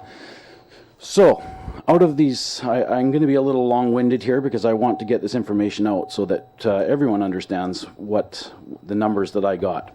So, as far as this process, may have some flaws, but unfortunately, we are only allowed to do what we have to do. And I think if we held a referendum, I'm pretty sure that the taxpayers would not have been impressed if we spent $30,000 on a referendum for this. So unfortunately, we had to use the other process that was available to us, which was the AAP process. So I did have a few people that were concerned with, basically the process, and I do believe that city staff maybe could have done a little bit more to make sure that people understood what they were to do, or even if we had provided more information to give along with that form, saying this is what it was or this is the particular area, so that could have been handed out also. I think that would have been a benefit for all. But just some numbers I want to throw out here. So I had 23 people that agreed with the development. I had 20 people that were for the sale of the property. I had 7 people that were neutral. I had 5 people that were against the development, and I had 6 people that were against the selling of the land. So by my numbers, I'm looking at approximately 80% approval, about 20% that didn't approve of this. So to me, Mr. Denton came to me and said that I had to do what the people said. So this is why I chose to go walking around for 9 hours. There was other comments brought up. I had one person that was opposed to all development. I had 4 people that didn't like the price. So I'd like to discuss the price. The price was a price that was set by an independent person. I understand that lots of people think this is cheap. It could be cheap, but you also have to remember that this land is not developable land on its own. If this was a building lot that we could have sold, I guarantee you we would have not sold it for $21,000. So I really would like that to be noted, that price is only because it's an undevelopable piece of land. I had 4 people that were concerned with height. This is really not the time for the height. If they chose to come forward with a height variance, that's when that would be discussed, but noted that there was 4 people. I had 2 people that were concerned about the process. There again, I've already explained about that. I had 1 person that wanted trees for a buffer, and I had 6 people that raised traffic concerns. Well, traffic concerns are not just localized to Graham Avenue. Traffic concerns are all over this town. You could argue that people drive too fast on any road in this town. I probably did it when I was 16 too. So the last thing I had, this was the one that was the most shocking of them all, was I actually had 4 people that came right out and told me that they signed this document on the AAP process because they felt pressure from neighbors. I actually had one lady say to me, she says, it's like when your friend comes to the door trying to raise money for cancer. It's your neighbor. You have to give him money. So basically, that's how this person felt when they were confronted by a neighbor to sign this document. They felt pressured, and they told me straight out that they were for the development and for selling of the land. So there again, I feel that the process may be a bit flawed. I feel maybe the information given out could have been a bit better from city staff. But that is basically my overview of Saturday. Now, I do understand that I didn't hit everyone, but I do feel I made a good effort at trying to talk to as many people as I could. That's really about all I have to say. I mean, I think, I think this piece of land is, it will never, by the city of Prince Rupert, we will never be able to afford to develop this piece of land. This land is the side of a cliff. It is not a park in my eyes. It's a drainage right-of-way that was called a parkland by a previous developer 21 years ago. And to me, it's about generating revenue. Everyone complains about how this town has potholes and how this town has poor pipes.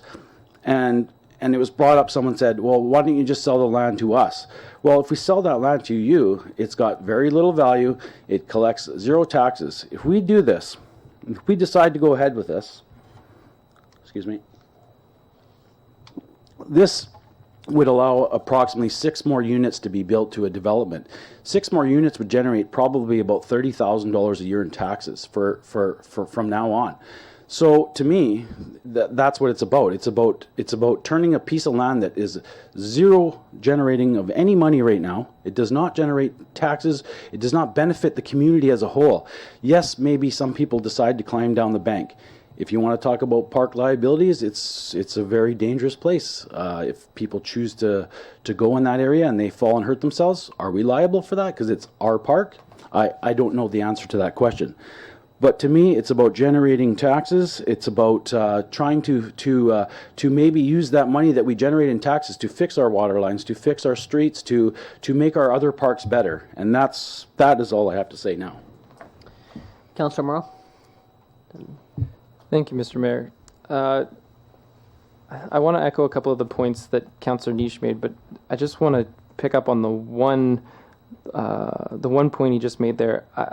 I respectfully disagree on the one point you made about the misinformation, Councillor Niche. I don't think the misinformation was coming from staff. I think there was a lot of misinformation that was disseminated throughout the neighborhood, and it was very difficult for us as an institution to confront when, I mean, for example, I think everyone knows I was a part of the video production that we did. It was basically a public service announcement to say, please get involved with this process. We want to hear your input.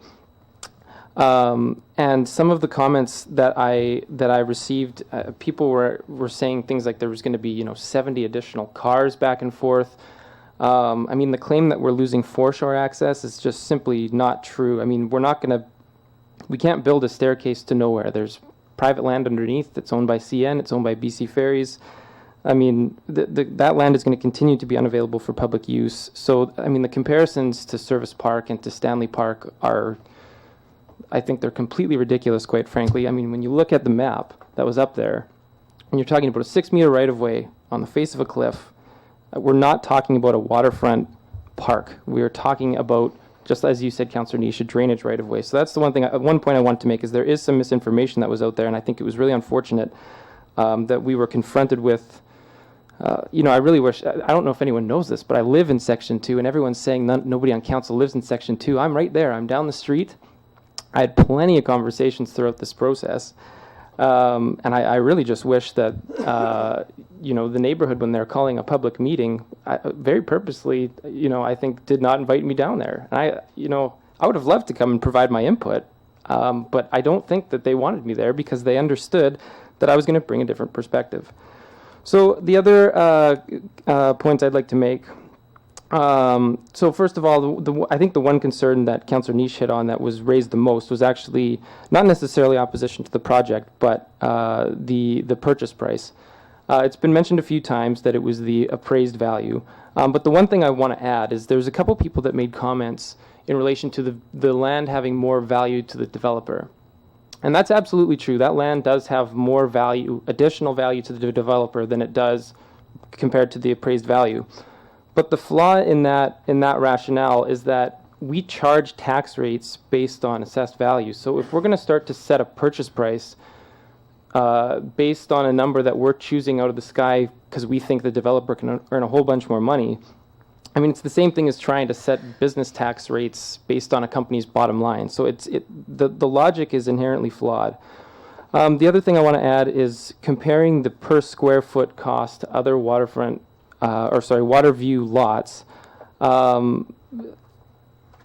It's been mentioned a couple of times already. The lot is not, the utility of that lot is not, it doesn't warrant comparing to a building lot. It simply doesn't. It's 6 meters wide, it's shaped like an L, it's got extremely steep topography, and it's running across a cliff face. So I mean, it's obvious that any appraiser is going to say that you can't have the same square foot rate as any buildable lot. And I mean, there was a lot of talk about adding value. In particular, to me, adding value, I'm looking at how we, as the City of Prince Rupert, can offer more value for our taxpayers. And this project accomplishes that. So accusing us of fire sailing this land for 1/10 of its value is simply wrong. What we're trying to do here, what we believe is the best interest of the City of Prince Rupert, is if we can get greater utility and a greater assessment base on our tax roll, that's ultimately going to be a lesser tax burden for all the residents in Prince Rupert. So that's my perspective on that. The last thing I want to add, because I do think it's a valid point worth addressing, is there's some people who have asked us why the alternative approval process was launched for the entire city and not just for Section 2. And, there's been, some people have been saying if it was just for Section 2, we would have gotten the percentage amount and everything like that. But what the question I would pose to that person is, if, Councillor Thorkelsson, I think you would remember this from the prior term, but when the city was trying to find space for the emergency services building, there was conversation at the time about Moose Top Park because it was a central location, it was big enough to do fire and police. If we were going to redesignate Moose Top Park for an emergency services building like it was being discussed at the time, would it be fair to just draw, 6 city blocks around Moose Top Park for that alternative approval process and say no one else has a say? I think that opening that up to the entire community offers everyone the opportunity to provide input on selling parkland, because I would hate to cut off Graham Avenue residents from giving us their input if we were going to be redesignating Moose Top Park. So that's the basic comments that I have. So I'd like to hear other councillors' perspective. Councillor Thorkelsson.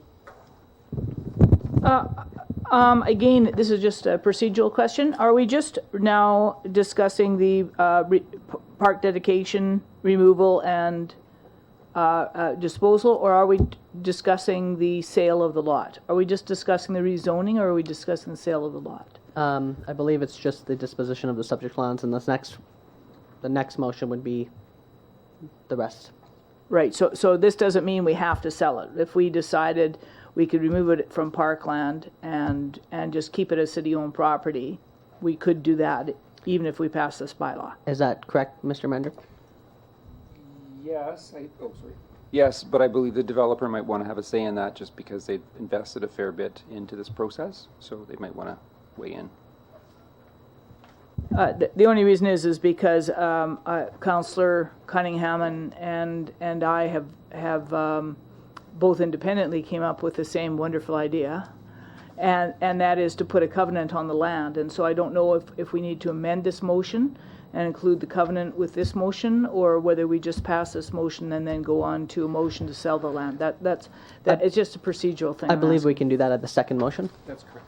Okay. Councillor Cunningham. Okay. I'm still a little opposed to the price we're selling this to, but obviously everyone else thinks it's okay. I still think there's a value here from a buyer value, that they want this land and we could have got more for it. But that said, I'll pass on that. I'm not opposed to the project the way it sits right now.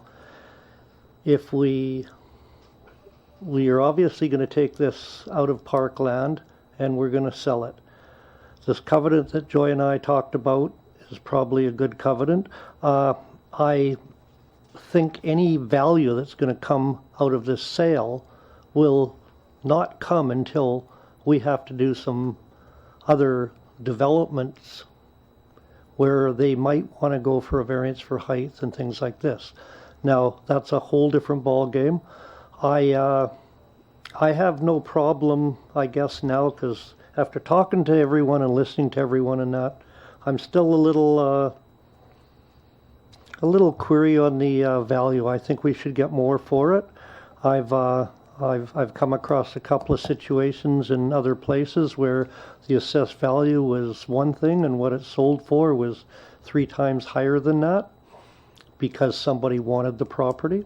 But again, it's a democracy, as Mr. Moreau likes to say. And So I've got no problem with either of them as long as we control the development there.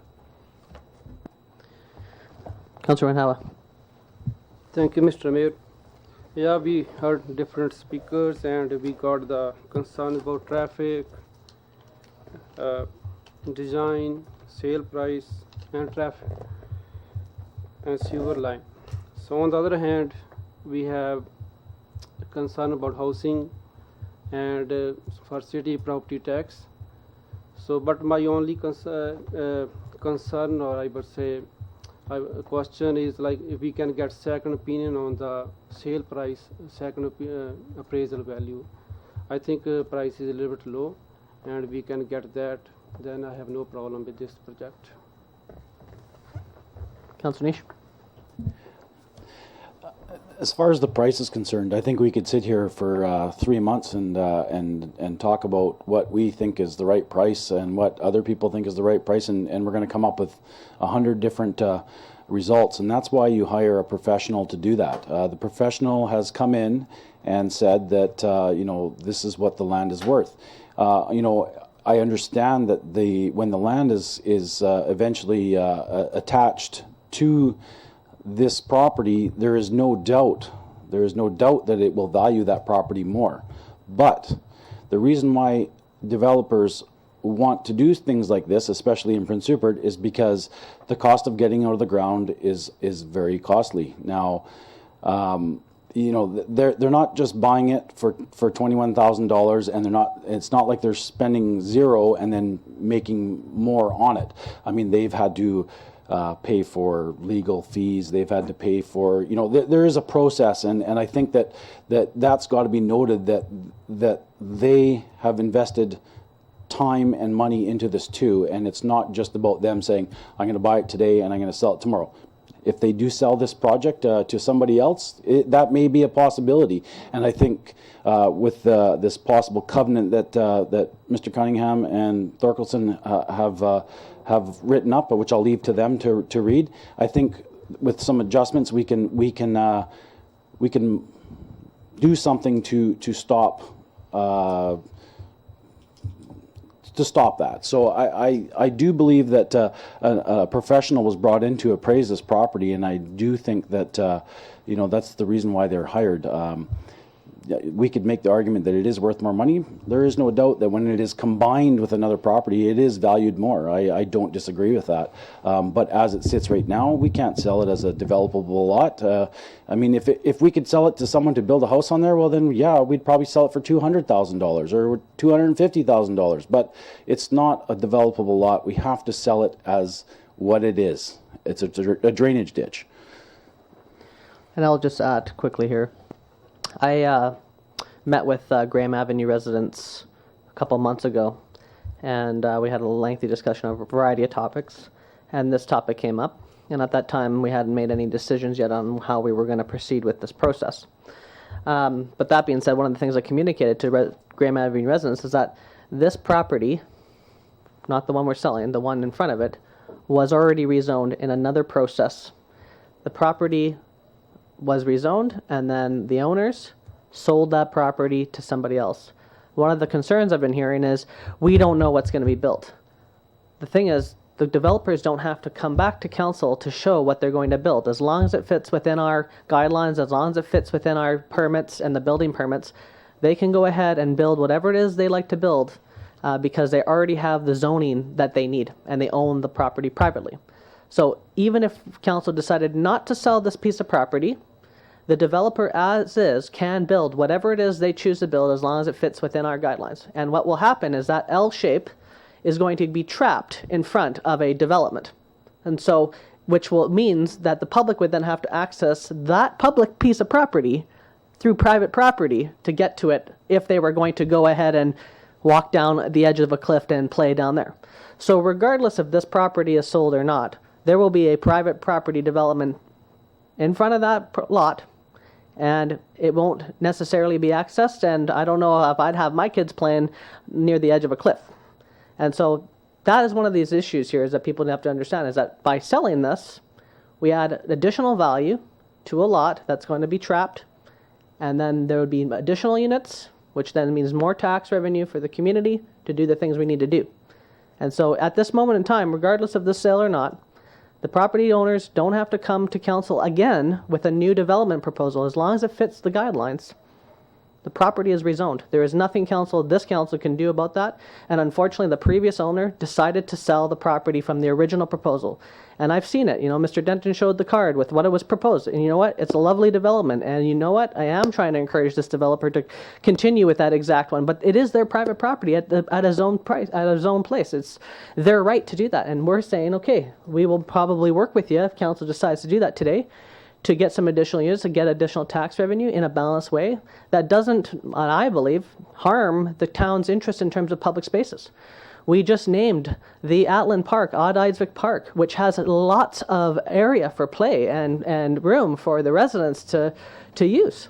And so to say that somehow this L shape is the most prime piece of waterfront property, where I've been down there many times now going, even when I was growing up on Graham Avenue, by the way, I never went down there and played, and I don't know why, because it's very dangerous.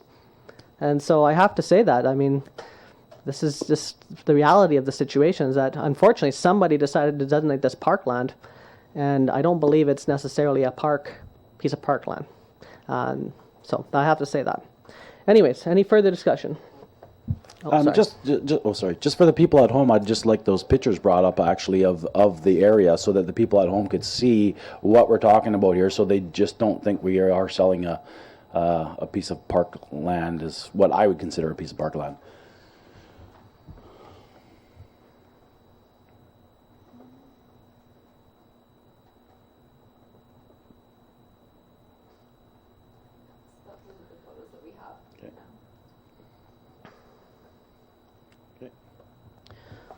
Okay, Councillor Randhawa. I wait for them. I can wait for the slide. It's done. I can talk from the slide actually. Oh, sure. Yeah. Okay. So what? Sorry, do you want? Thanks for your comments, right? About you explain everything, right? And we don't have much. You said control on the sale. Yeah. But city has control on the sale of the price, I think. And we should get second advice. I encourage city to do that. Sure. To get fair price for our residents. So that's only my concern. And we'll in the second motion where we discuss the price, we can, if that's what we want to do, then we'll do that there. Okay. So is there any further comments? Okay, so the motion's on the floor for the first motion. Okay, all those in favor? Any opposed? Okay, that motion's carried. Okay, the second motion is a recommendation that council receives for information purposes the number of elector responses received in regard to the proposed park dedication, removal, and disposal bylaw number 3379/2015 off Graham Avenue is 337 in total and is certified by the city's corporate administrator, and that council acknowledges that the city of Prince Rupert has obtained the assent of electors to move forward with the proposed park dedication, removal, and disposal bylaw number 3379/2015, and that council gives direction to staff to proceed with the sale of the subject lands to the Brighton Group Ocean View Condominiums Limited, and that the land is to be consolidated with the purchaser's adjacent lands in exchange for payment to the city of then appraised value of the subject lands of $21,000 to be disposited by the city into its Parkland Acquisition Reserve Fund for future acquisition of parklands. Councillor Cunningham.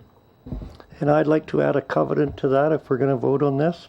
And that a covenant be registered on the consolidated property as a condition of sale, having within the covenant the provisions that the construction of the site be completed in full by December 31st, 2018, and at a percentage of not less than 30% of the total number of units be solely dedicated for seniors and provisioned with wheelchair accessibility, and the development permit be obtained by December 31st, 2016, and the construction of the foundation work to be fully completed by December 31st, 2017.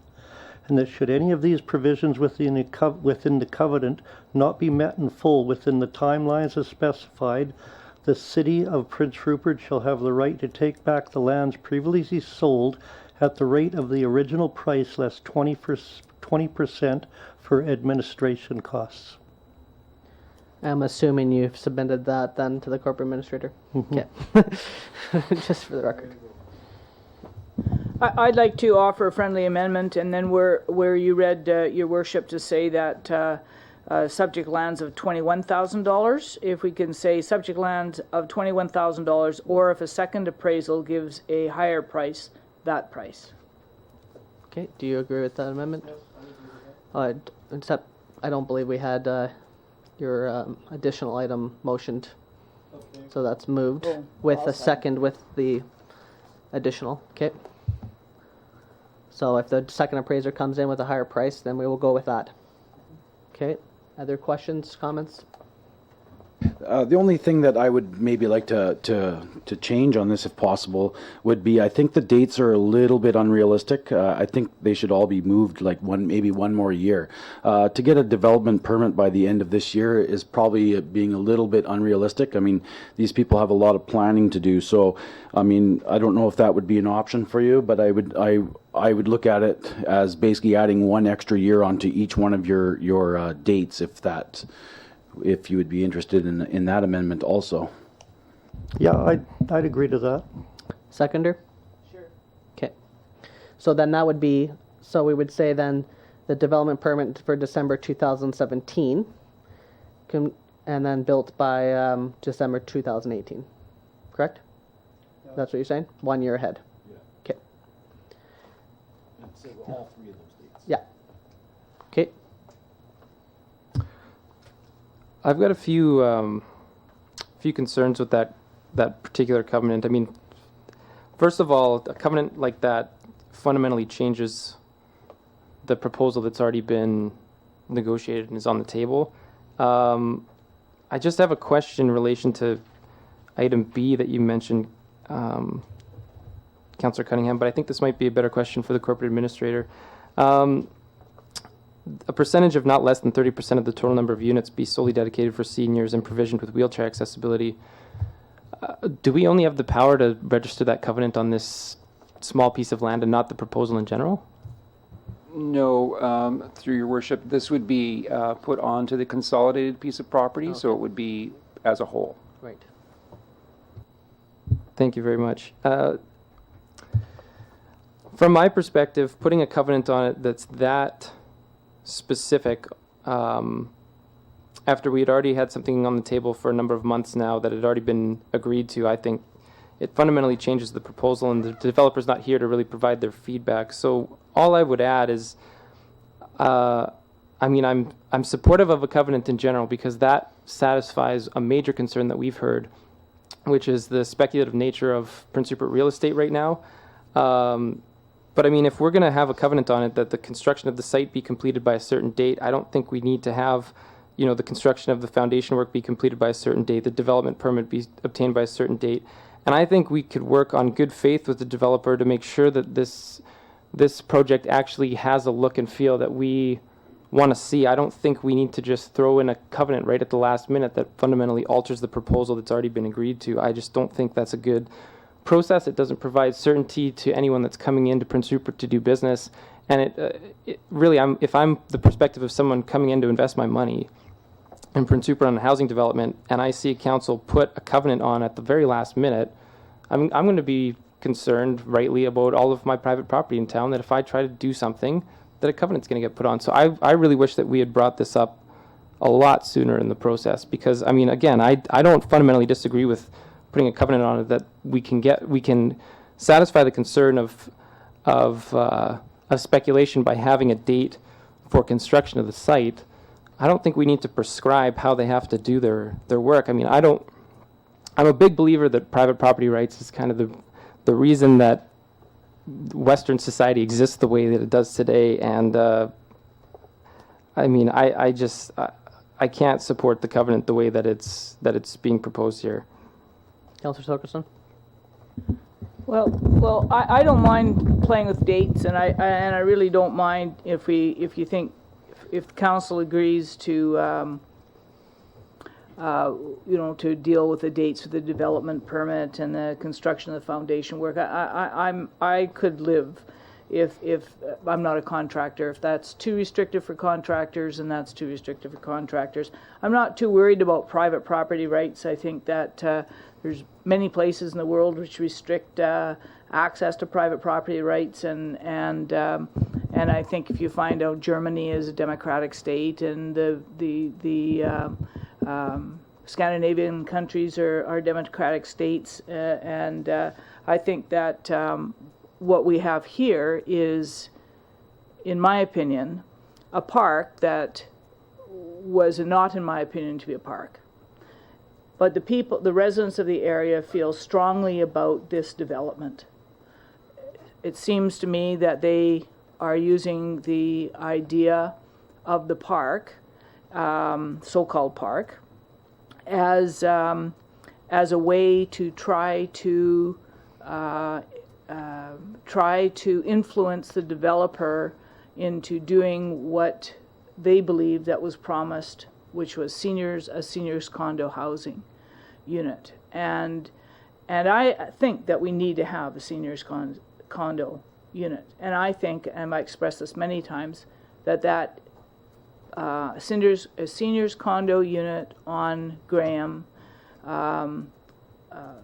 built to good standards, is one of the things that would make our city a better place, and certainly a better place for residents.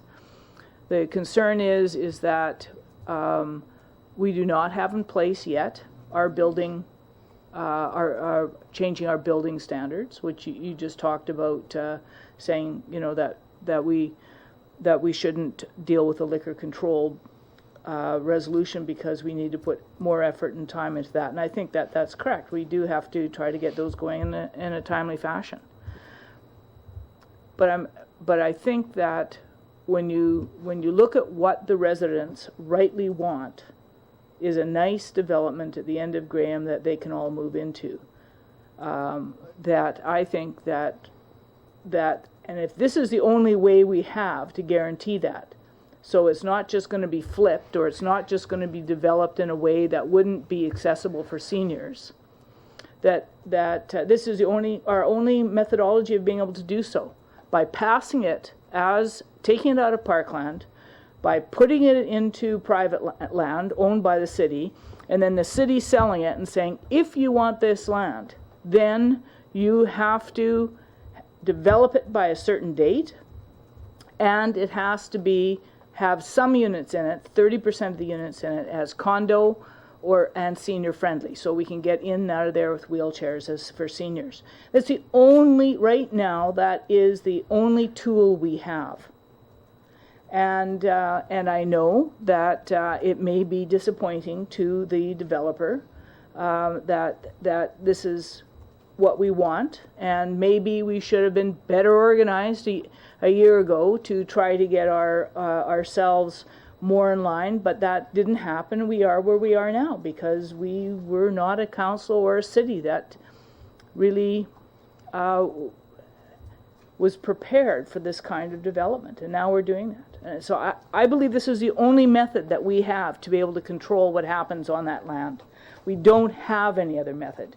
And maybe the developer isn't going to like it, but the people on Graham don't like it, the fact that it could go ahead without any controls over it, or it could just sit there and be flipped again and flipped again and flipped again. Some shoddy 4-story building or 3-story building could go up there, and they would have absolutely nothing by some developer in the future, and we would have no controls over it. And so I think that this is a way to ensure that we try to get something out of this process in the way of ensuring that this development is timely, and this development is going to have some room for seniors in it.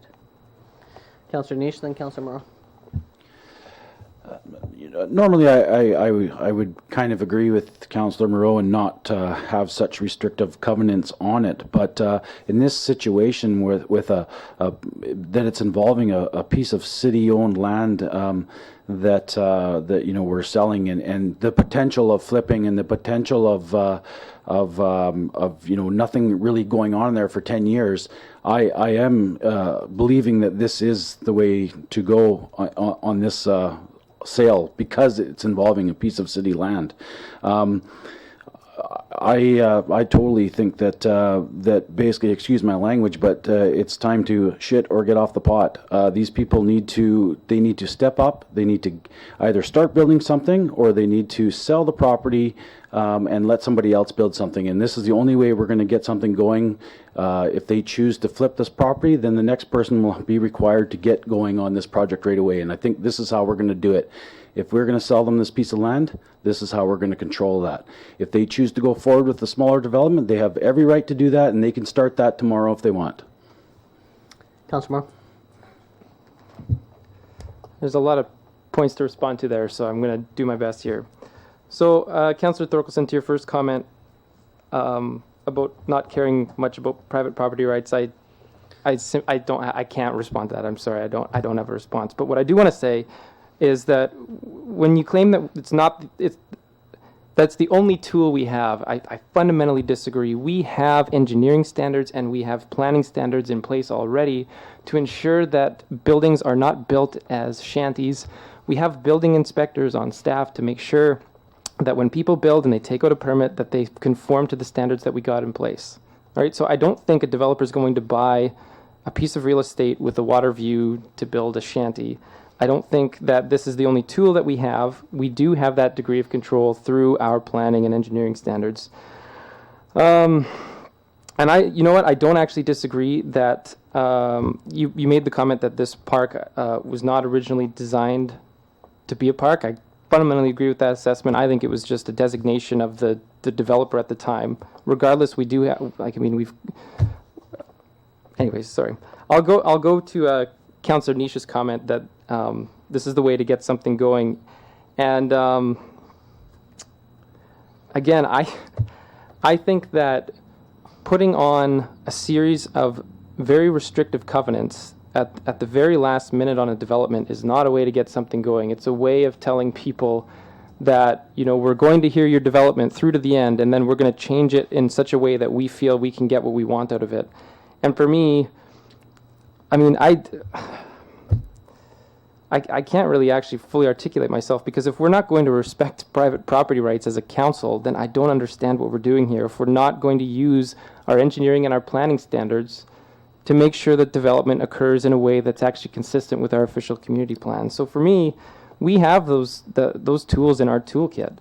For me, the way to get something going, again, I'll say it again, I don't fundamentally disagree with putting on a covenant that gets rid of the issue of speculation or flipping, which is to put a date on it.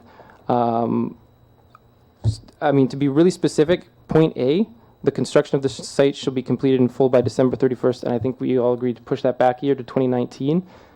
To say that much is saying to the developer, look, we're prepared to sell you the property as it is, under the impression that you're going to consolidate those lots and build within 3 years. To me, that's reasonable, and that's saying to someone, we want your business, we want you here, we want you to build. I think adding something like this, it says the exact opposite, quite frankly.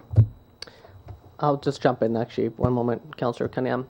I agree with Councillor Moreau in some respect. I think just saying December 2019 and just leaving it at that would be fair, rather than saying you must meet these benchmarks, and I think that's fair. However, I do disagree with the point about the seniors housing thing, because we still have to balance the fact that there are residents there who understood that originally that this project was going to be a seniors housing development.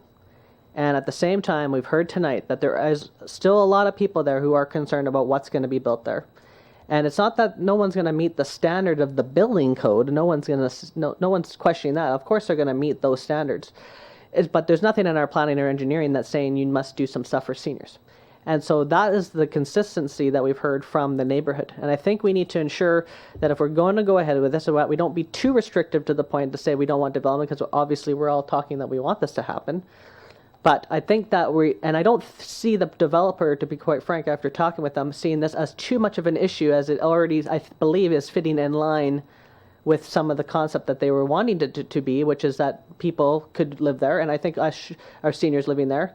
And I think us just saying that 30% of this is going to be seniors friendly and wheelchair accessible, and that you must build by 2019, gives the assurance to those residents who we are also responsible for, that that is the direction that this is going to go in. And so in that case, I agree with Councillor Thorkelson that this is our only tool to say that that particular piece, the seniors piece, is the only tool we have is in this right now in this moment in the amalgamation of the lot. However, I do agree with you that I don't know if we need to have a foundation time, a development permit time. I think we should just amend this motion to say by December 2019 you must build, that there must be 30% unit of seniors. I think that's a fair offer. I don't think the developer is going to walk. And if they do, they still own the property and can do a development on that property as it is. And I think we have to satisfy some of the needs of the residents in this particular case. And that's, I'm kind of in that concept and agreeing with the others on that one. Councillor Cunningham. The original intent of the rezoning by the citizens of that area was a senior complex. We are trying to meet part of that original intent. Everyone that spoke tonight, with a few exceptions, was not against the project. They're against what it's gonna be. We're putting some of that to rest by putting these conditions on it. The one thing I heard over and over and over again, and I think Councillor Neese said it best, I won't repeat it, but was that we have a developer here that so far has bought stuff and not done anything. And this was one concern a lot of citizens said, like, what are they going to do this time? And, you know, they've told me they want to build here. Well, then fine. I don't think this covenant is that restrictive. If you are a serious developer, then by adding a year to any of this, so you got to have a development permit by December 31st, 2017, that's a year and a half away. You should have your act together by then. I was going to say part of the other phrase, but you know, if you don't have your act together and got a development permit in 18 months on a piece of property that you're putting together, then your intention isn't to develop it. So I think this is all fine and dandy. You know, I'm all for this development as long as some of it's for seniors, because that was the original intent of the neighborhood to begin with. And that's what they want. Councillor Niche. Councillor. I kind of maybe would like to maybe put another amendment to it if possible. Maybe we could drop the kind of the best of both worlds here. We could probably drop the foundation one, a D, and just give them the development permit one, because the development permit that's a key piece of a development happening. And if they are going to do something, a year and a half is a long time for them to get this development permit in place.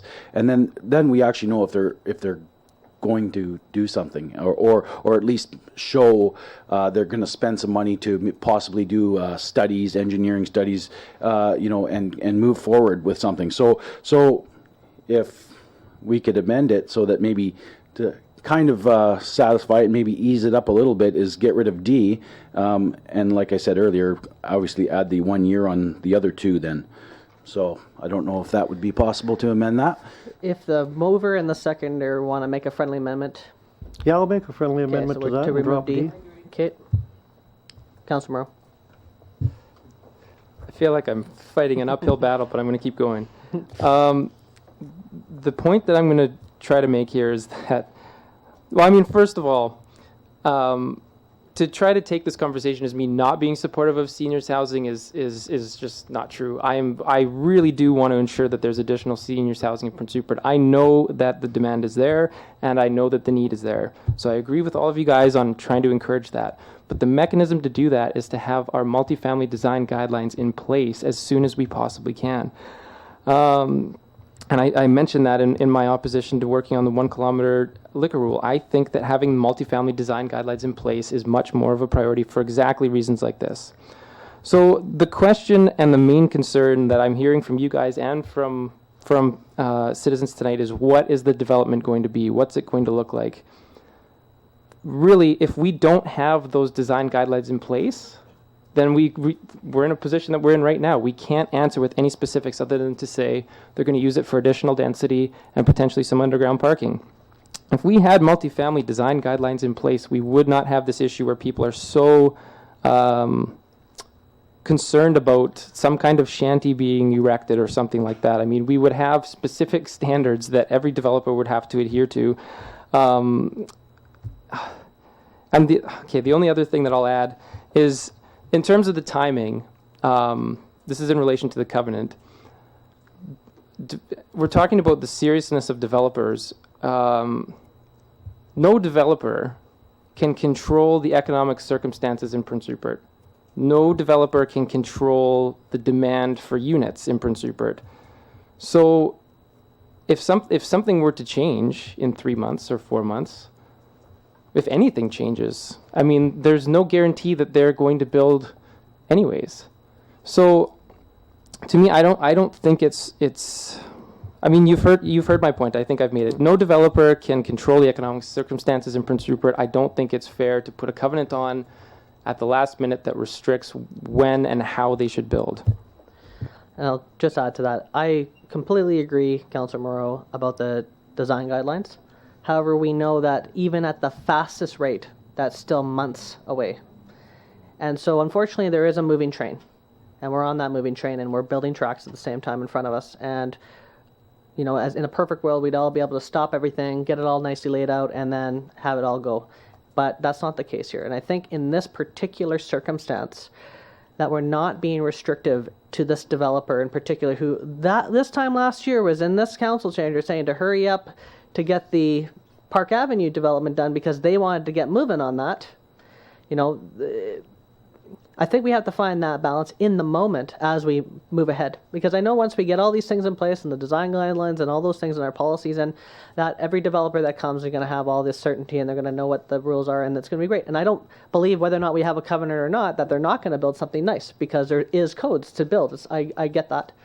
But we have heard from these residents, I don't see it as them being at all deterred from doing 30% seniors friendly units. I don't see that as a huge issue, and I don't see a problem of us saying too, you know, by 2017 have a development permit in place. I don't think that's going to stop them from continuing the process to the point where now we have given them access to a much bigger piece of property, and it's going to be a much more comprehensive development, which they're going to benefit from.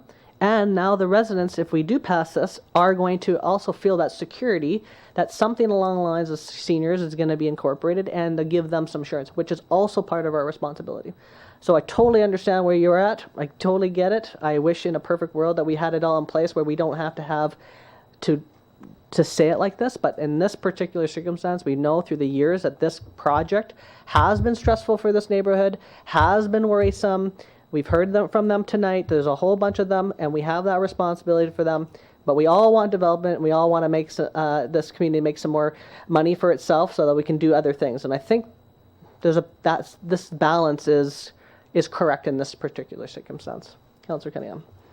Okay, we had developer and real estate agents come up here a little while ago and say we've got a real shortage of rentals and condos. We're discussing rentals and condos, whether they're strata titled or rented here. I don't know what the developer's going to do. But we had more than one person come up and say we need that. That need's not going to go away. Major project come or go, it doesn't matter.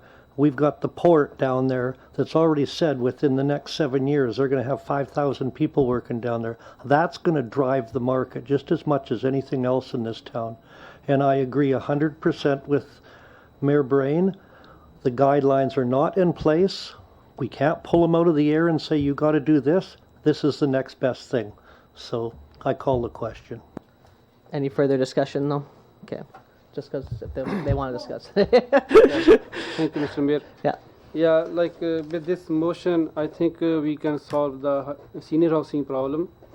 lots of people are on waiting list right now for housing. There's no available, and lots of people like to downsize their housing. They don't have any place to go. I think with these guidelines we can make sure senior housing be met, and I'll be in favor of this motion. Any other further? I just want to thank Councillor Moreau for bringing up. Lots of times it's really hard to be the odd person out, and you know, I think that in this case it's collective rights opposed to private property rights, and say that we aren't in favor of private property. This is our property. This is the property that belongs to the people of Prince Rupert, and if the neighborhood has described their concerns and we've tried to meet them with this, then I think that is collective rights on a piece of property we collectively own. And if the builder decides, I mean, the builder came to us asking for this piece of property after the developer had bought the other piece of property. And so the developer had already gone through a whole series of proposals saying that they were going to develop this property the way it was. And then it came back and said, well, maybe make it a little bit better for me, not for the neighborhood, but for me, if I can buy that piece of property from you. And we said, okay, well, and we had to go through this whole process, and we've gone through this process. And I think that we are being as reasonable as we can. We've listened to the residents. We haven't given them exactly what they wanted, which is to keep the so-called parkway there. But we've listened to the residents, and we've tried to meet their concerns, while at the same time not making it difficult for the developer to do what he said at the same time. I have only voted positive and all of this stuff because it was supposed to be seniors' condos. That's what it was he came here to say. And it's not in this notebook, it's in the notebook before this notebook. That's exactly what they said. And so this shouldn't be any kind of a difficult thing to live up with this if you really want to develop it. And if you want to flip it, you better flip it fast to somebody else who does want to develop it. But that to get it going in a state that is going to meet the collective wishes of the neighborhood. And yes, that does trump, in my opinion, the collective rights trump the individual rights. But that individual never had any rights to that property in the first place. That was our right to do what we wanted with it. I'd like Rory to read back the covenant, because we've changed this so many times, and I'd like to know why Mr. Moreau keeps looking at me when he says senior housing.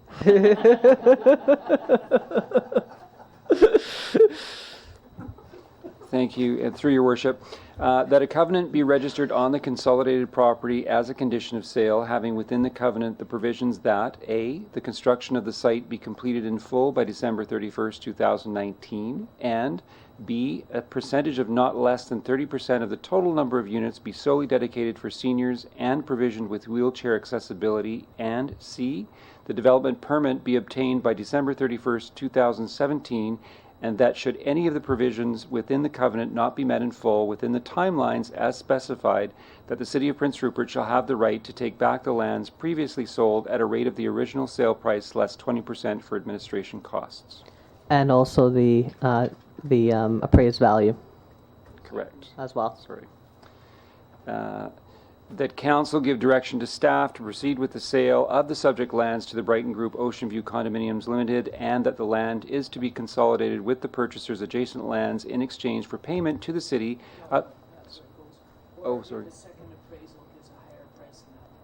Right, so, or if, consolidated with the purchaser's adjacent land in exchange for, I've written it out slightly differently, in exchange for payment to the city of the appraised value of the subject lands of $21,000, or if a second appraisal gives a higher price, that price be utilized and to be deposited by the city into Parkland Acquisition Reserve Fund for future acquisition of parklands. Thank you. Okay. The final word. Don't worry, it's just a procedural question. No. So we're going to basically have to have two votes here, one on the amendment and one on the actual. That's correct. Okay. I think you guys have heard my piece. I've said enough. I think that the multifamily design guidelines are the way to do this. I know the timing is unfortunate. I mean, you guys have all made the points that I don't disagree with. We need to encourage seniors housing. We need to encourage more development. We need to encourage more housing in general. I really do not agree with the process in this instance. So with that said, I'll be voting against the amendment, but I'm still in favor of the sale of land. Okay, so all those in favor of the amendment? Okay, motion's carried. Are any opposed? Motion's carried. And then all those in favor of the motion on the floor as amended?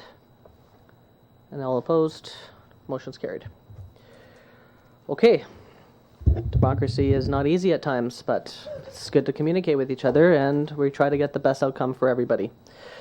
Okay, moving on to reports, questions, and inquiries from members of council. And I'll say it's 9:30 at night.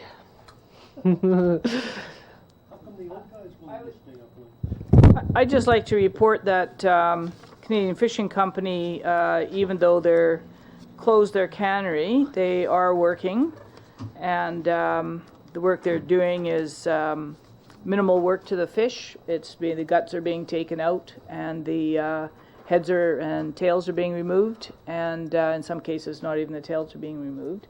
And it's being shipped down to Vancouver for further processing, sale, or freezing, and being shipped to China. And there are around 250 workers working at the plant, when this time last year there was over 750, 748 or something like that. So I just want to say that that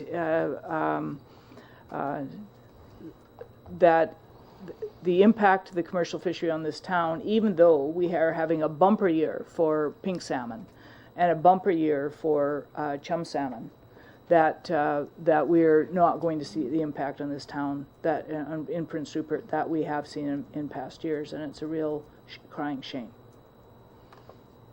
So that's it. That's a fishing industry update. Thank you, Councillor Thorkelson. Councillor Reinhauer. Thank you, Mr. Mayor. Lots of residents issue if we can look into install new crosswalk between like parking lot by the Kobe dock and the parking lot there, because lots of people Are you talking around. about right in front of the port's office? Yes. You know, that was going to be the original spot where the rainbow crosswalk was going to go.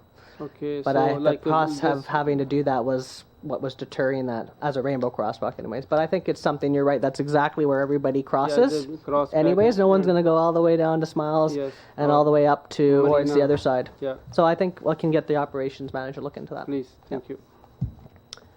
Make a note, please. Councillor Cunningham? Got another note for you. I'd like to get the ice schedule, if possible, for last year and the revised schedule for this year. I've been hearing a lot of noise about ice scheduling and that, and I'd just like to compare the two and find out what's going on. Okay, I think that's something staff can look into. Anything further? Okay, motion to adjourn. Moved by and seconded. All those in favor? Meeting's adjourned.